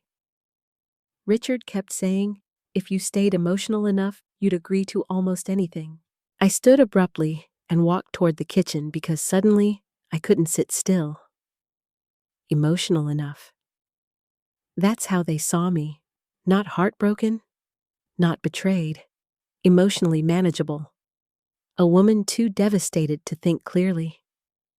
I gripped the counter tightly while rage moved through me so powerfully it almost scared me. Behind me, Emily spoke quietly. There's more. I turned slowly. What, she hesitated, then finally whispered. Mom said you always trusted too easily because you needed people to love you. That one hurt. Not because it was untrue, because it was. I sat back down, slowly, and for a moment neither of us spoke. Then Emily said something I'll never forget. She's wrong, you know. I looked at her. You loved people because you're good. My eyes burned instantly, because after months of being treated like a fool, hearing goodness described as something valuable nearly broke me. Emily swallowed hard. I used to think you were weak. That honesty startled me enough to laugh softly. Fair. No, she said quickly. I mean, Mom always said you let people walk all over you because you were pathetic. I stayed very still. And now Emily's eyes filled again. Now I think you were the only person in this family who actually loved everybody. That sentence shattered something inside me completely. Not painfully, tenderly. Because sometimes healing begins the moment someone finally tells the truth out loud. Emily stayed for dinner that night. We ate soup from mismatched bowls while snow fell quietly outside the apartment windows. For a little while, things felt almost normal. Then her phone buzzed. She looked down immediately. Fear crossed her face. Your mom. She nodded. Is she angry you're here? Emily hesitated too long before answering. Yes. I leaned back slowly. She knows you told me something. Another silence. Then Emily whispered. She slapped me. Every muscle in my body tightened instantly. What Emily stared down at her bowl. She found out I recorded the conversation. Rage moved through me so fast my vision blurred. Emily. She said I betrayed family. The hypocrisy nearly made me sick. I took a slow breath, carefully. You did the right thing. She says you're manipulating me now. I laughed softly in disbelief. Of course she does. That's what selfish people do when someone escapes their control. They call it manipulation. I reached across the table for her hand again. Listen to me very carefully. Emily looked up. You are not responsible for protecting adults from the consequences of their choices. Tears slipped down her face silently. I don't even recognize my mother anymore. I squeezed her hand gently. I know, and I did know. Because grief isn't always losing people. Sometimes grief is realizing the people you loved never existed the way you believed they did. Later that evening, after Emily left, I called Theodore immediately. He arrived within an hour, alongside a digital forensic specialist from the legal team. We sat around my tiny dining table while they reviewed the recording carefully. The audio quality wasn't perfect, but it was enough.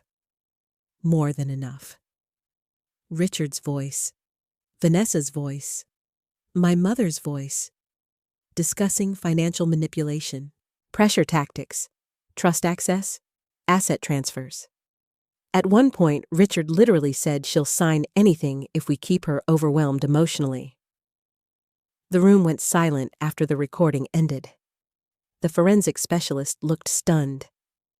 Theodore slowly removed his glasses. Well, he said quietly, that changes everything. I stared down at the table while my heart pounded heavily. Everything. My entire life seemed built around that word lately.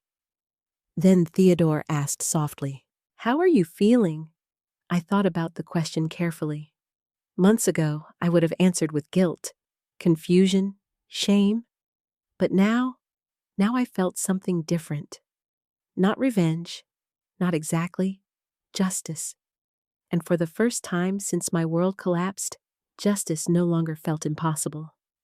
The final court hearing took place on a freezing morning in late January. Snow covered downtown Columbus in uneven gray piles, and the courthouse steps looked slick enough to break bones. Strangely, I felt calmer than I expected. Not peaceful, just clear. The kind of clarity that comes after crying so much your body finally runs out of tears. Theodore met me outside the courtroom carrying 2 coffees. 1 cream, no sugar, he said. I stared at the cup for a second. You remembered? You're easier to read than you think. That almost made me smile. Almost. Inside the courtroom, everything felt colder than the mediation hearing. More formal, more dangerous. This wasn't negotiation anymore. This was consequence. Richard sat at the opposite table beside Bradley Kane, looking exhausted for the first time since this entire nightmare began.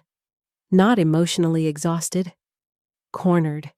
His expensive suits still fit perfectly, but something underneath them had cracked. Vanessa looked worse. Her makeup couldn't fully hide the swelling beneath her eyes, and she kept twisting tissues nervously between her fingers. Mom sat behind them wearing dark blue like she was attending a funeral. Maybe she was. The death of the version of herself she could still defend. When Richard looked at me, his expression hardened immediately. No warmth left now. No fake concern. Only resentment. Because I had stopped cooperating with my own destruction. The judge entered precisely at 9 o'clock. Within minutes, the room transformed into something painfully procedural. Evidence packets, financial disclosures, recorded testimony, legal terminology flying across the room like bullets. At first, Richard still tried performing. That's the word for it. Performing. Your Honor. He began smoothly. This divorce became unnecessarily hostile due to emotional misunderstandings and outside influences. Outside influences. Interesting way to describe truth. Bradley argued that I had become financially manipulated by outside business interests connected to Whitmore and Hayes. In other words, Jonathan and Theodore. The implication was obvious. Poor, unstable Alexis got confused by powerful men. I almost laughed. Women really do become invisible after 50 unless someone needs us to look crazy. Theodore stood calmly when it was his turn. No dramatics, no raised voice, just facts. And facts are terrifying when you've spent years hiding lies. He began with the financial records. Account transfers, hidden assets, unauthorized restructuring. The judge's expression darkened visibly as document after document appeared on the courtroom screens. Richard's jaw tightened harder with every page. Then came the emails. The ones connected to attempted trust access and confidential company inquiries. Bradley objected repeatedly. The judge overruled most of it. Vanessa avoided looking at me entirely. Then Theodore introduced the recording. The room changed immediately, even before it played, because suddenly everyone understood this wasn't merely adultery anymore. This was conspiracy. Emily's voice introduction trembled slightly through the speakers before the actual conversation began. Then Richard's voice filled the courtroom. Cold. Calculated. Familiar in a way that suddenly made me nauseous. She'll sign anything if we keep her overwhelmed emotionally. Silence spread across the room like smoke. I didn't look at Richard. I couldn't. Because hearing your husband discuss your emotional devastation as a strategy changes something permanent inside you. Vanessa's recorded voice followed. We just need the divorce finalized before she figures out how much the trust is worth. Then my mother spoke. Alexis trusts people too easily. That one hurt worst of all.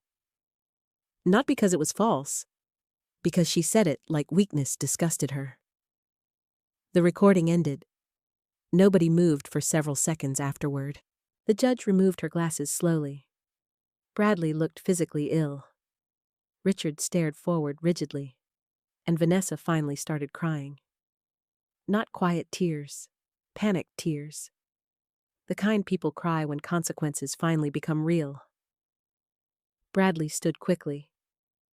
Your Honor, context matters regarding private family conversations. The judge interrupted immediately. The context appears extremely clear.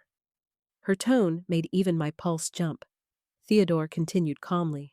Next came documentation connected to Richard's contact with competing logistics firms. The corporate investigation findings weren't fully criminal yet, but they were serious enough. Very serious. Richard's expression changed completely during that portion. Fear. Real fear this time. Not ego damage, not embarrassment. Fear. The judge reviewed the evidence silently for nearly 10 minutes. Nobody spoke. The entire courtroom seemed to stop breathing. Then finally, she looked directly at Richard. Mr. Ellis, did you intentionally conceal marital assets during divorce preparation? Richard hesitated. Fatal mistake. Yes or no? The judge repeated. Richard cleared his throat. I handled finances in ways I believed protected the marriage. Even now. Still framing himself as protector instead of predator. The judge's face hardened. Did you transfer shared funds without your wife's informed consent? Another hesitation. Bradley closed his eyes briefly beside him. Yes. The word landed heavily, like a door finally slamming shut. Then the judge turned toward Vanessa. Ms. Carter, were you aware of attempts to pressure Mrs. Ellis into signing financial agreements? While emotionally distressed, Vanessa immediately burst into fresh tears. I was confused. That was not the question. Vanessa looked toward Richard instinctively. Interesting. Even now, she still searched his face before answering. Yes, she whispered finally. My chest tightened painfully. Not because I needed vindication anymore. Because hearing people formally admit betrayal still hurts, even after you already know the truth. Then came my mother's turn. Gloria Bennett approached the witness stand, looking 20 years older than she had 6 months earlier. Her hands shook while taking the oath. For a second, I almost pitied her. Then Theodore asked the first question. Mrs. Bennett, when did you first become aware of the affair between your daughter Vanessa and Mr. Ellis? Mom swallowed hard. Several months before Alexis found out. I closed my eyes briefly. Even prepared truth can still wound. Theodore continued gently. And why did you choose not to inform your daughter? Mom's eyes filled immediately. I didn't want the family destroyed. There it was again. Family. People always use that word while demanding women tolerate abuse quietly. Theodore remained calm. Did you believe Alexis deserved honesty? Mom looked toward me then, for the first time all morning, and suddenly I saw something shocking in her expression. Not anger, not defensiveness. Shame. Real shame. Yes, she whispered. Theodore paused. Then, why didn't you give it to her? Mom began crying silently. No answer came, because there wasn't one good enough. After closing arguments, the courtroom recessed briefly before the judge returned with preliminary rulings. I barely remember breathing during those minutes. The findings came swiftly afterward. Financial misconduct, asset concealment, improper transfers, expanded civil review, possible criminal referral regarding confidential corporate information. Richard looked stunned. Actually stunned. Like consequences were something that happened only to other people. Vanessa broke down completely beside him. Mom sat motionless, staring into her lap. And me, I felt nothing at first. Not triumph, not victory, just exhaustion.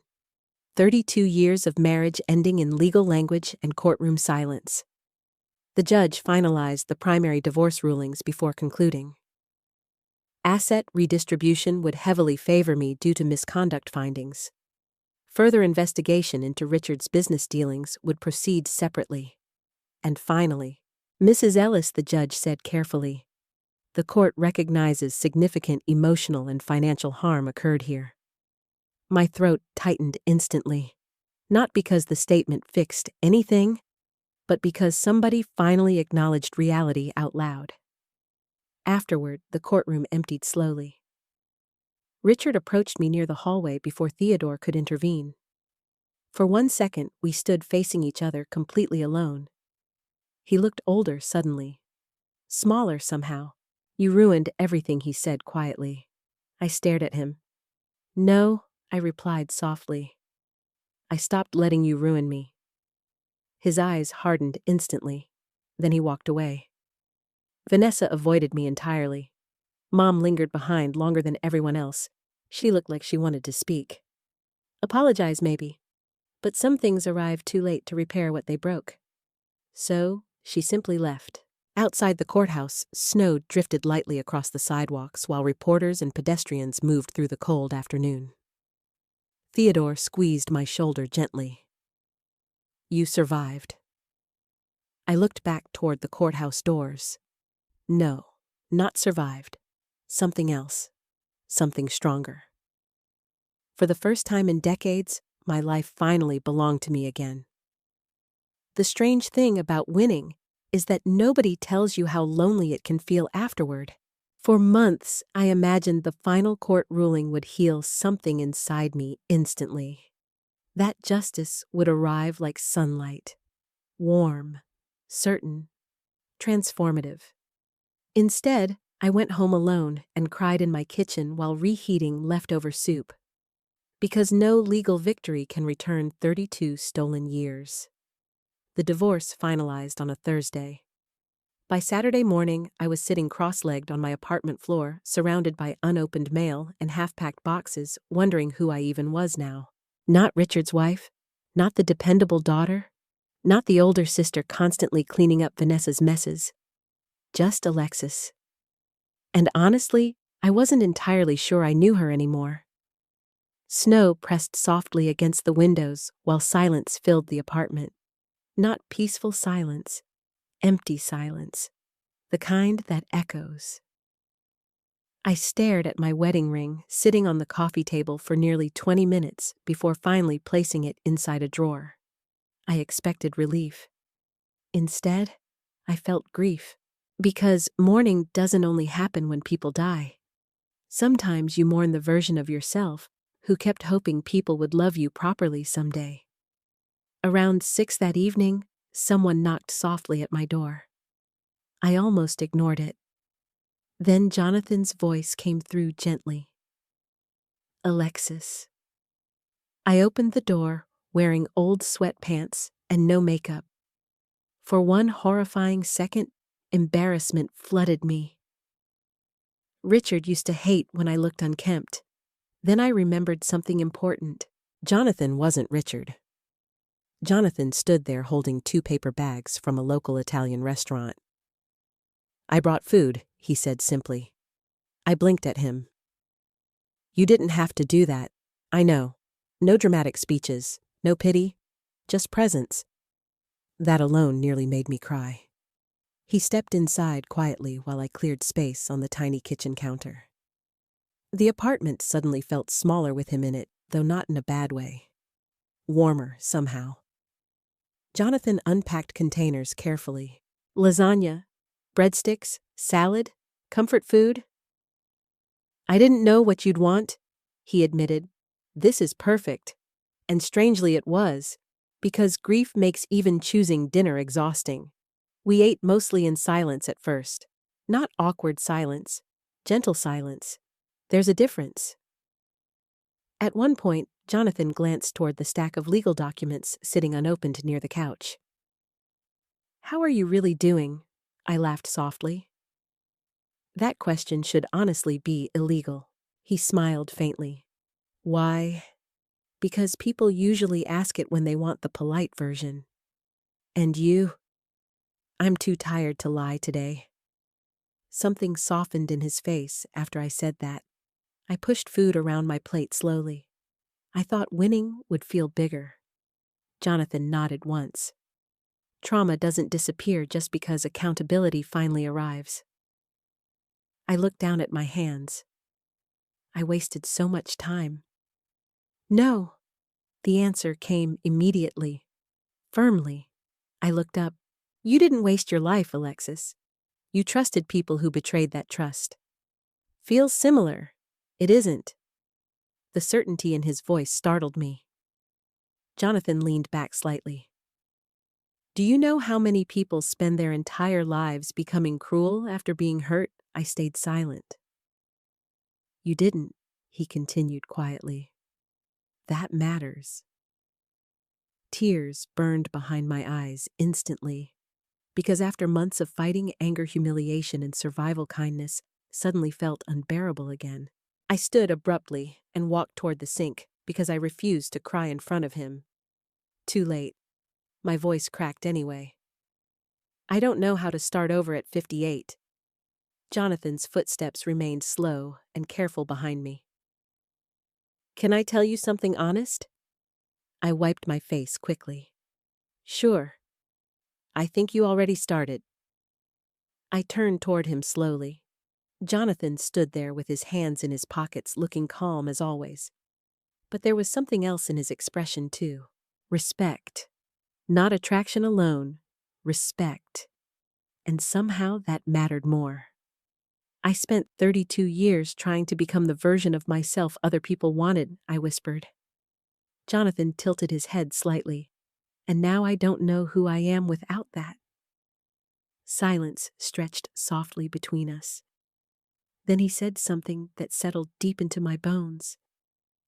Maybe that's not tragedy? I stared at him.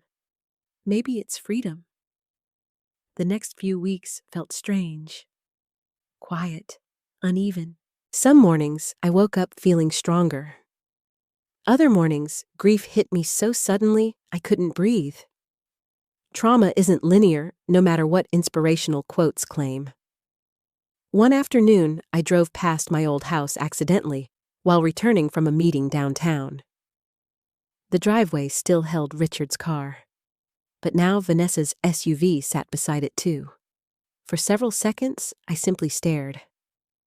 That house used to contain every version of my adult life. Christmas mornings, birthday dinners, funeral clothes, arguments, laundry, tiny ordinary moments no court ruling could erase. And suddenly, I started crying so hard, I had to pull the car over. Not because I wanted Richard back. God, no. I cried because I finally understood something devastating. I had spent decades trying to earn love inside a place where love was always conditional.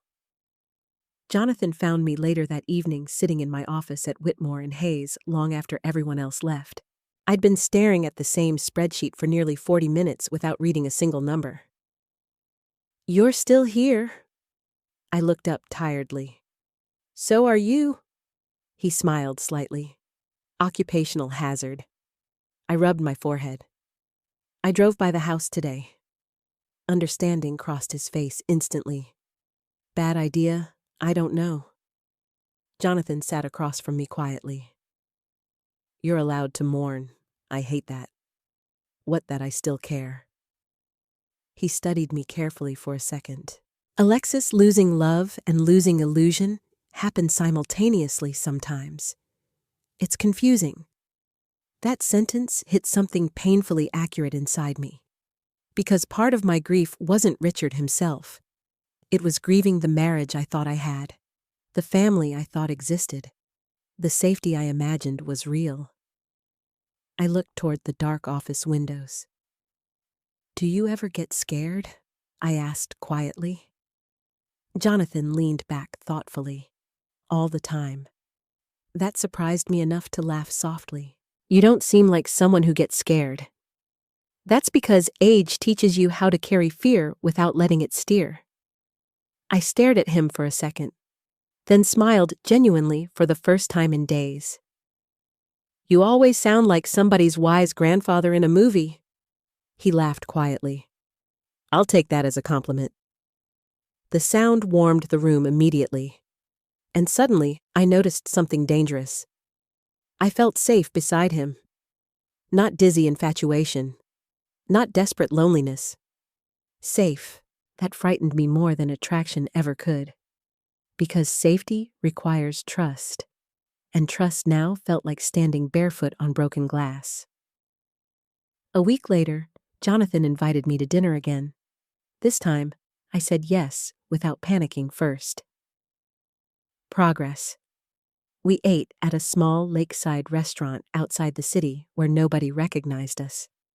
The conversation drifted easily between business childhood stories, travel, and terrible cafeteria food memories. At one point, Jonathan smiled while listening to me ramble about teaching second graders how to plant bean sprouts. You light up when you talk about helping people. I looked down awkwardly. Old habit. No, he said quietly. Core identity. That sentence stayed with me all night. Because Richard spent years making me believe caregiving made me weak. Jonathan saw it as strength instead. As we walked toward the parking lot afterward, snowflakes drifted softly around us beneath yellow streetlights. Jonathan opened my car door gently, not performatively, naturally. Then he paused. Alexis. Yes, I'm not trying to rescue you. The honesty startled me. I know. His expression softened. But I'd like to spend time with you if you'll let me. No pressure, no manipulation, no ownership, just choice. And standing there in the cold Ohio night, I realized something quietly life-changing. Real love doesn't demand you disappear to keep it comfortable. By spring, people stopped whispering when I entered rooms. Not completely, but enough. Scandals burn hot and fast in communities like ours. People gossip passionately for a few months, then eventually move on to somebody else's disaster. What remained afterward was quieter, more honest. The people who truly cared stayed. The ones who only enjoyed the spectacle disappeared. And honestly, that felt like a gift. 3 months after the final hearing, Whitmore and Hayes announced a major charity gala in Chicago, connected to a new educational foundation initiative. Jonathan asked me to co-host it. My immediate answer was no. Absolutely not. Public speaking was one thing. Hosting a high-profile charity event attended by executives, media donors, and community leaders felt terrifying. Jonathan listened patiently while I panicked. Then he asked one simple question. What would your father say? I sighed heavily. That's emotional manipulation. It's effective emotional manipulation. Unfortunately, he was right. The gala focused on launching a scholarship program for women over 50 rebuilding careers after divorce, widowhood, caregiving, or financial hardship. The idea came from a conversation Jonathan and I shared weeks earlier.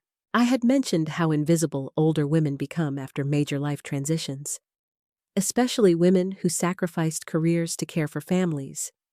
Jonathan listened carefully, then somehow turned that conversation into an entire foundation initiative. The scholarship program would carry my father's name, the Walter Bennett Renewal Fund. The first time I saw the announcement printed formally across brochures, I cried in my office for almost 20 minutes. Not because of the money, because my father mattered. His kindness mattered. And for years, I'd forgotten that goodness could leave legacies too. The gala took place inside a restored historic ballroom overlooking Lake Michigan. Crystal chandeliers, live string quartet, tables dressed in ivory linen and gold accents. Everything elegant enough to make old insecurities start screaming again. Too old, too plain, too inexperienced. But this time the voice inside me sounded weaker. Progress again. Jonathan met me near the entrance, wearing a black tuxedo that somehow made him look even calmer than usual. You look nervous, he observed. I am nervous. You also look beautiful. I rolled my eyes softly. You always say that, because it keeps being true.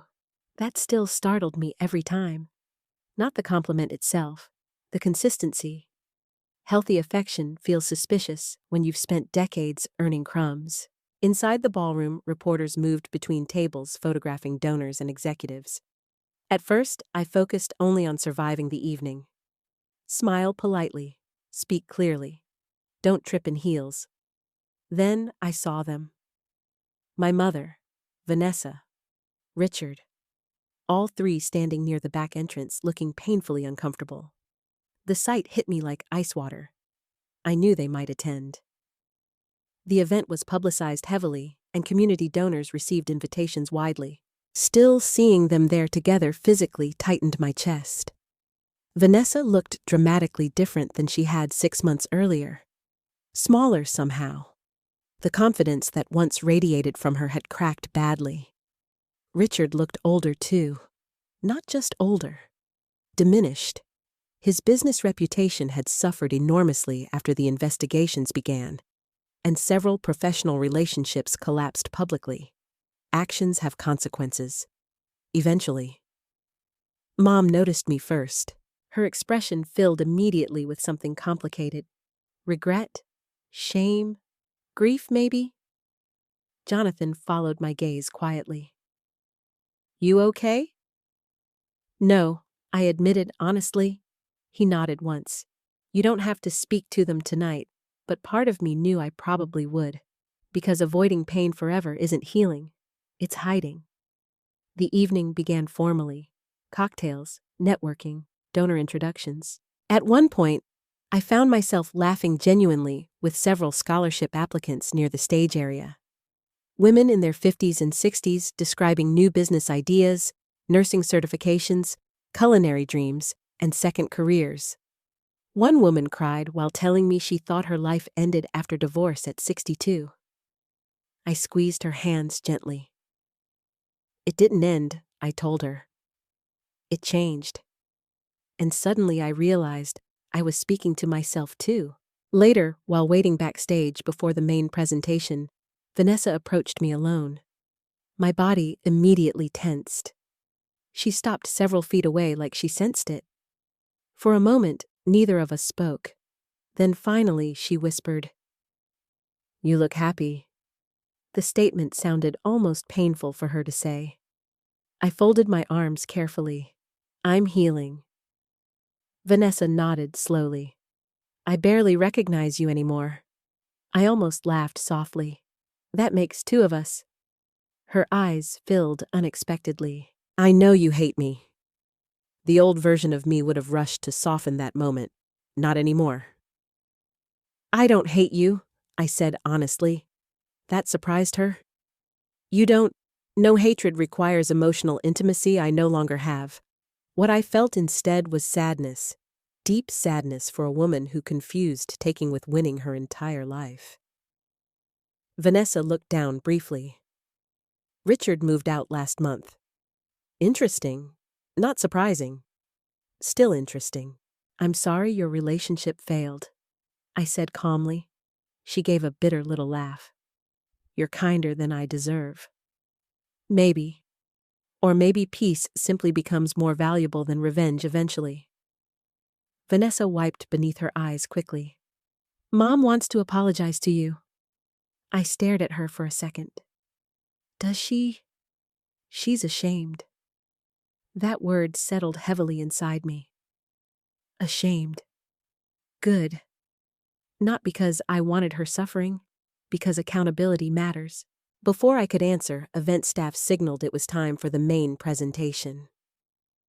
Vanessa stepped aside quietly. Congratulations, Alexis. No bitterness, no sarcasm, just exhaustion. And for the first time, I think she finally understood something. Richard was never the prize. The ballroom lights dimmed moments later, while Jonathan escorted me toward the stage. Hundreds of faces turned toward us. A few months ago, that many eyes would have terrified me. Now still terrifying, but survivable. Jonathan delivered the opening remarks beautifully before introducing the scholarship initiative. Then he turned toward me. And none of this would exist, he said warmly, without the woman who reminded us that rebuilding a life is an act of courage.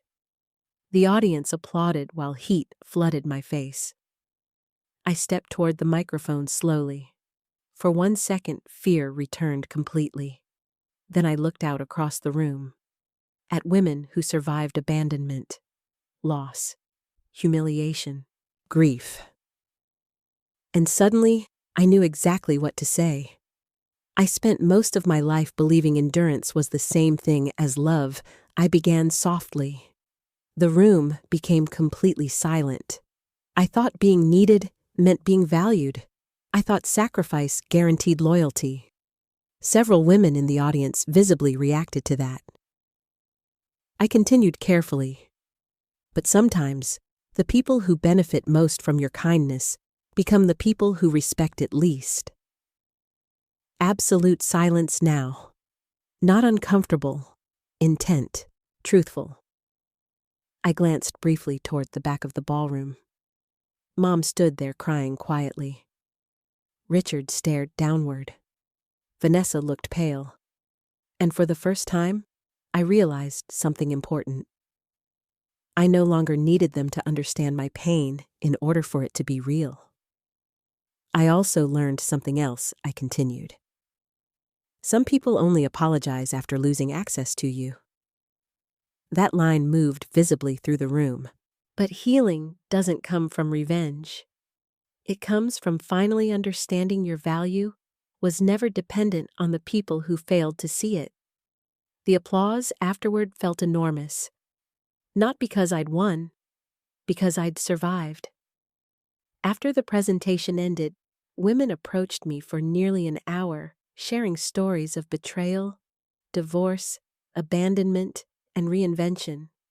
And standing there, listening to them, I finally understood something beautiful. Broken people don't need perfect heroes. They need proof that survival is possible. As the evening ended, Jonathan found me near the ballroom windows overlooking the dark lake. "You changed lives tonight," he said quietly.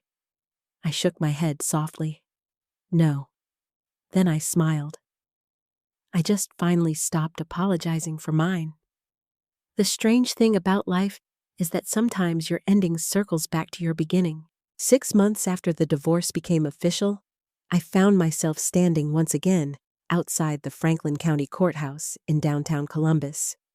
Same stone steps, same bitter Ohio wind, same building where my marriage officially died. But this time, I wasn't carrying a cardboard box. I was carrying myself differently, straighter, quieter, no longer apologizing for taking up space. The reason I returned that morning involved final corporate testimony connected to Richard's ongoing financial investigation. Most of it had already been settled privately, but a few remaining legal signatures still required formal appearance. Honestly, I almost laughed at the irony. Richard spent years trying to make me financially invisible. Now legal systems kept requiring my presence because my name mattered too much to ignore. When I stepped outside the courthouse afterward, reporters clustered near the sidewalk, speaking into cameras about another unrelated political scandal. Nobody paid attention to me at first. Then I heard laughter, familiar laughter. I turned slowly, and there they were. Richard, Vanessa, my mother, standing near the courthouse railing exactly like they had months earlier on the day my divorce finalized. For one strange second, it felt like time folding backward. Vanessa crossed her arms immediately when she saw me. "Well," she said loudly enough for nearby people to hear, "Look who suddenly thinks she's important." Old Vanessa, sharp-tongued, defensive, trying to regain power through humiliation. Richard looked exhausted beside her. The investigation destroyed most of his remaining business credibility, and rumors suggested several lawsuits were still pending privately. Mom looked smaller than ever, not physically, spiritually, like shame had finally become too heavy to carry gracefully. I should have walked away. Maybe the healed version of me would have. But healing isn't perfection. Sometimes old wounds still ache when people poke them. Vanessa looked me up and down dramatically. You really enjoy pretending to be some powerful businesswoman now, huh? I almost smiled. Not because her words hurt, because they sounded desperate. You spent 30 years living off a husband? She continued bitterly. Now suddenly you're some executive mom? Whispered sharply. Vanessa, stop. But Vanessa wasn't finished. You know what's funny? Everybody acts like Alexis is some victim. Meanwhile, she's running around with rich men and pretending she built all this herself. Richard remained silent. Interesting. Months ago, he would have joined the attack immediately. Now, he looked tired, defeated, like even cruelty required more energy than he had left. I looked directly at Vanessa. I never claimed I built everything myself. She blinked. My father helped build it, I continued calmly. And unlike some people, he actually wanted me protected. That hit exactly where I intended. Vanessa's face hardened instantly. Oh, please. Dad pitied you. No, I said softly. He understood me. Silence fell between us. Then Richard finally spoke for the first time. You really think you won? The question surprised me. Not because of the bitterness, because I suddenly realized he still didn't understand anything. Winning. That's how men like Richard see life. Ownership, control, dominance. I looked at him quietly. I stopped losing myself. That's enough for me. His jaw tightened immediately. Before he could respond, a black luxury sedan pulled toward the curb beside the courthouse. The exact same car from months earlier. The same one from the beginning of all this. I noticed Vanessa's expression change first. Confusion, then recognition, then irritation. The driver stepped out smoothly and opened the rear passenger door. Jonathan emerged wearing a charcoal overcoat and dark gloves against the cold. Calm as always. Steady as always. And suddenly, the entire atmosphere shifted. People nearby glanced toward him immediately. Not because he demanded attention, because truly powerful people rarely need to. Jonathan approached us slowly. His eyes met mine first. You ready? Simple question. No performance, no claiming, just partnership. Yes, I answered quietly. Then Jonathan turned toward Richard politely. Mr. Ellis? Richard's expression darkened instantly. You enjoying this? He asked bitterly. Jonathan remained perfectly calm. I don't enjoy watching people destroy themselves. Vanessa scoffed loudly.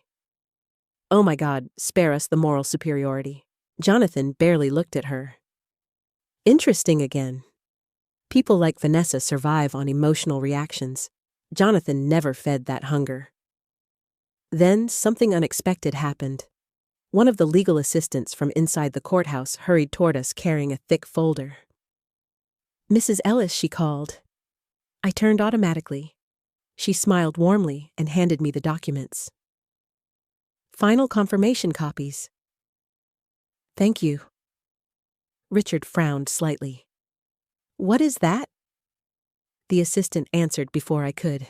Majority partnership authorization forms. Silence. Absolute silence. Vanessa blinked rapidly. What? The assistant looked confused by the tension suddenly surrounding us.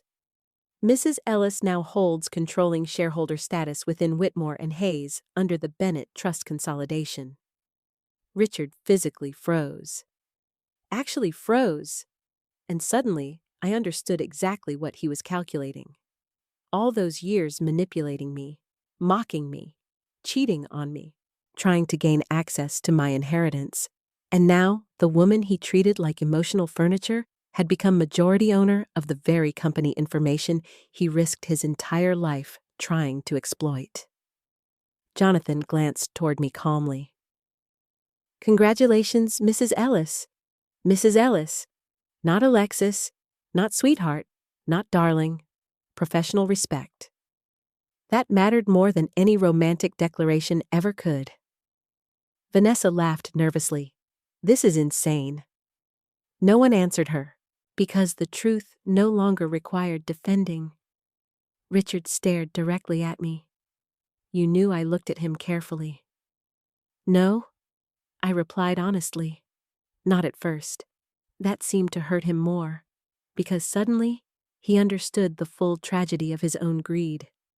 If he had simply loved me honestly, he would have shared everything anyway. Instead, he destroyed his own life chasing control. Mom stepped forward slightly then, her eyes filled with tears immediately. Alexis. Just my name, nothing else. And strangely, I finally understood something important in that moment. Forgiveness and reconciliation are not the same thing. I no longer hated my mother, but trust doesn't regrow simply because guilt finally arrives. I touched her hand gently for one brief second, then stepped back. Not cruelly, just clearly. Some distances exist for survival. Jonathan opened the car door for me carefully, and suddenly, I remembered the woman I'd been months earlier. Humiliated, shaking, standing outside this same courthouse while my family laughed at my collapse. They thought the car represented rescue, a rich man saving a broken older woman. They were wrong. The car represented something else entirely. Proof that my life had value beyond the people who failed to see it. Proof that dignity returns when you stop handing it to those determined to break it. Proof that survival sometimes looks quiet. I slid into the leather seat slowly while snow drifted lightly across downtown Columbus. Jonathan settled beside me moments later. As the car pulled away, I glanced once more through the window. Richard stood motionless on the courthouse steps. Vanessa looked lost. Mom cried quietly, and for the first time in my entire life, I didn't feel responsible for fixing anyone. Months later, I moved into a small lakeside home near northern Michigan. Nothing extravagant, just peaceful. Big windows, morning light, bookshelves, wind moving across water instead of tension moving through walls. I continued working with Whitmore and Hayes while helping oversee the Walter Bennett Renewal Fund. The scholarship program grew faster than anyone expected. Women from all over the country applied. Teachers, widows, former stay-at-home mothers, women rebuilding after decades spent disappearing inside other people's lives. Emily visited often. Our relationship healed slowly, but honestly. As for Jonathan, we never rushed anything. No dramatic declarations, no fairy tale ending. Just two people choosing each other carefully after surviving loneliness in different ways. And honestly, that felt far more romantic than fantasy ever could. Because at 58 years old, I finally learned something life-changing. Love should never require you to become smaller in order to keep it. If you've ever had to rebuild your life after betrayal, divorce, or heartbreak, I want you to share your story in the comments. What part of Alexis's journey touched you the most? And where are you watching from tonight? If this story reminded you that it's never too late to start over, please subscribe and join this community of people learning how to heal together.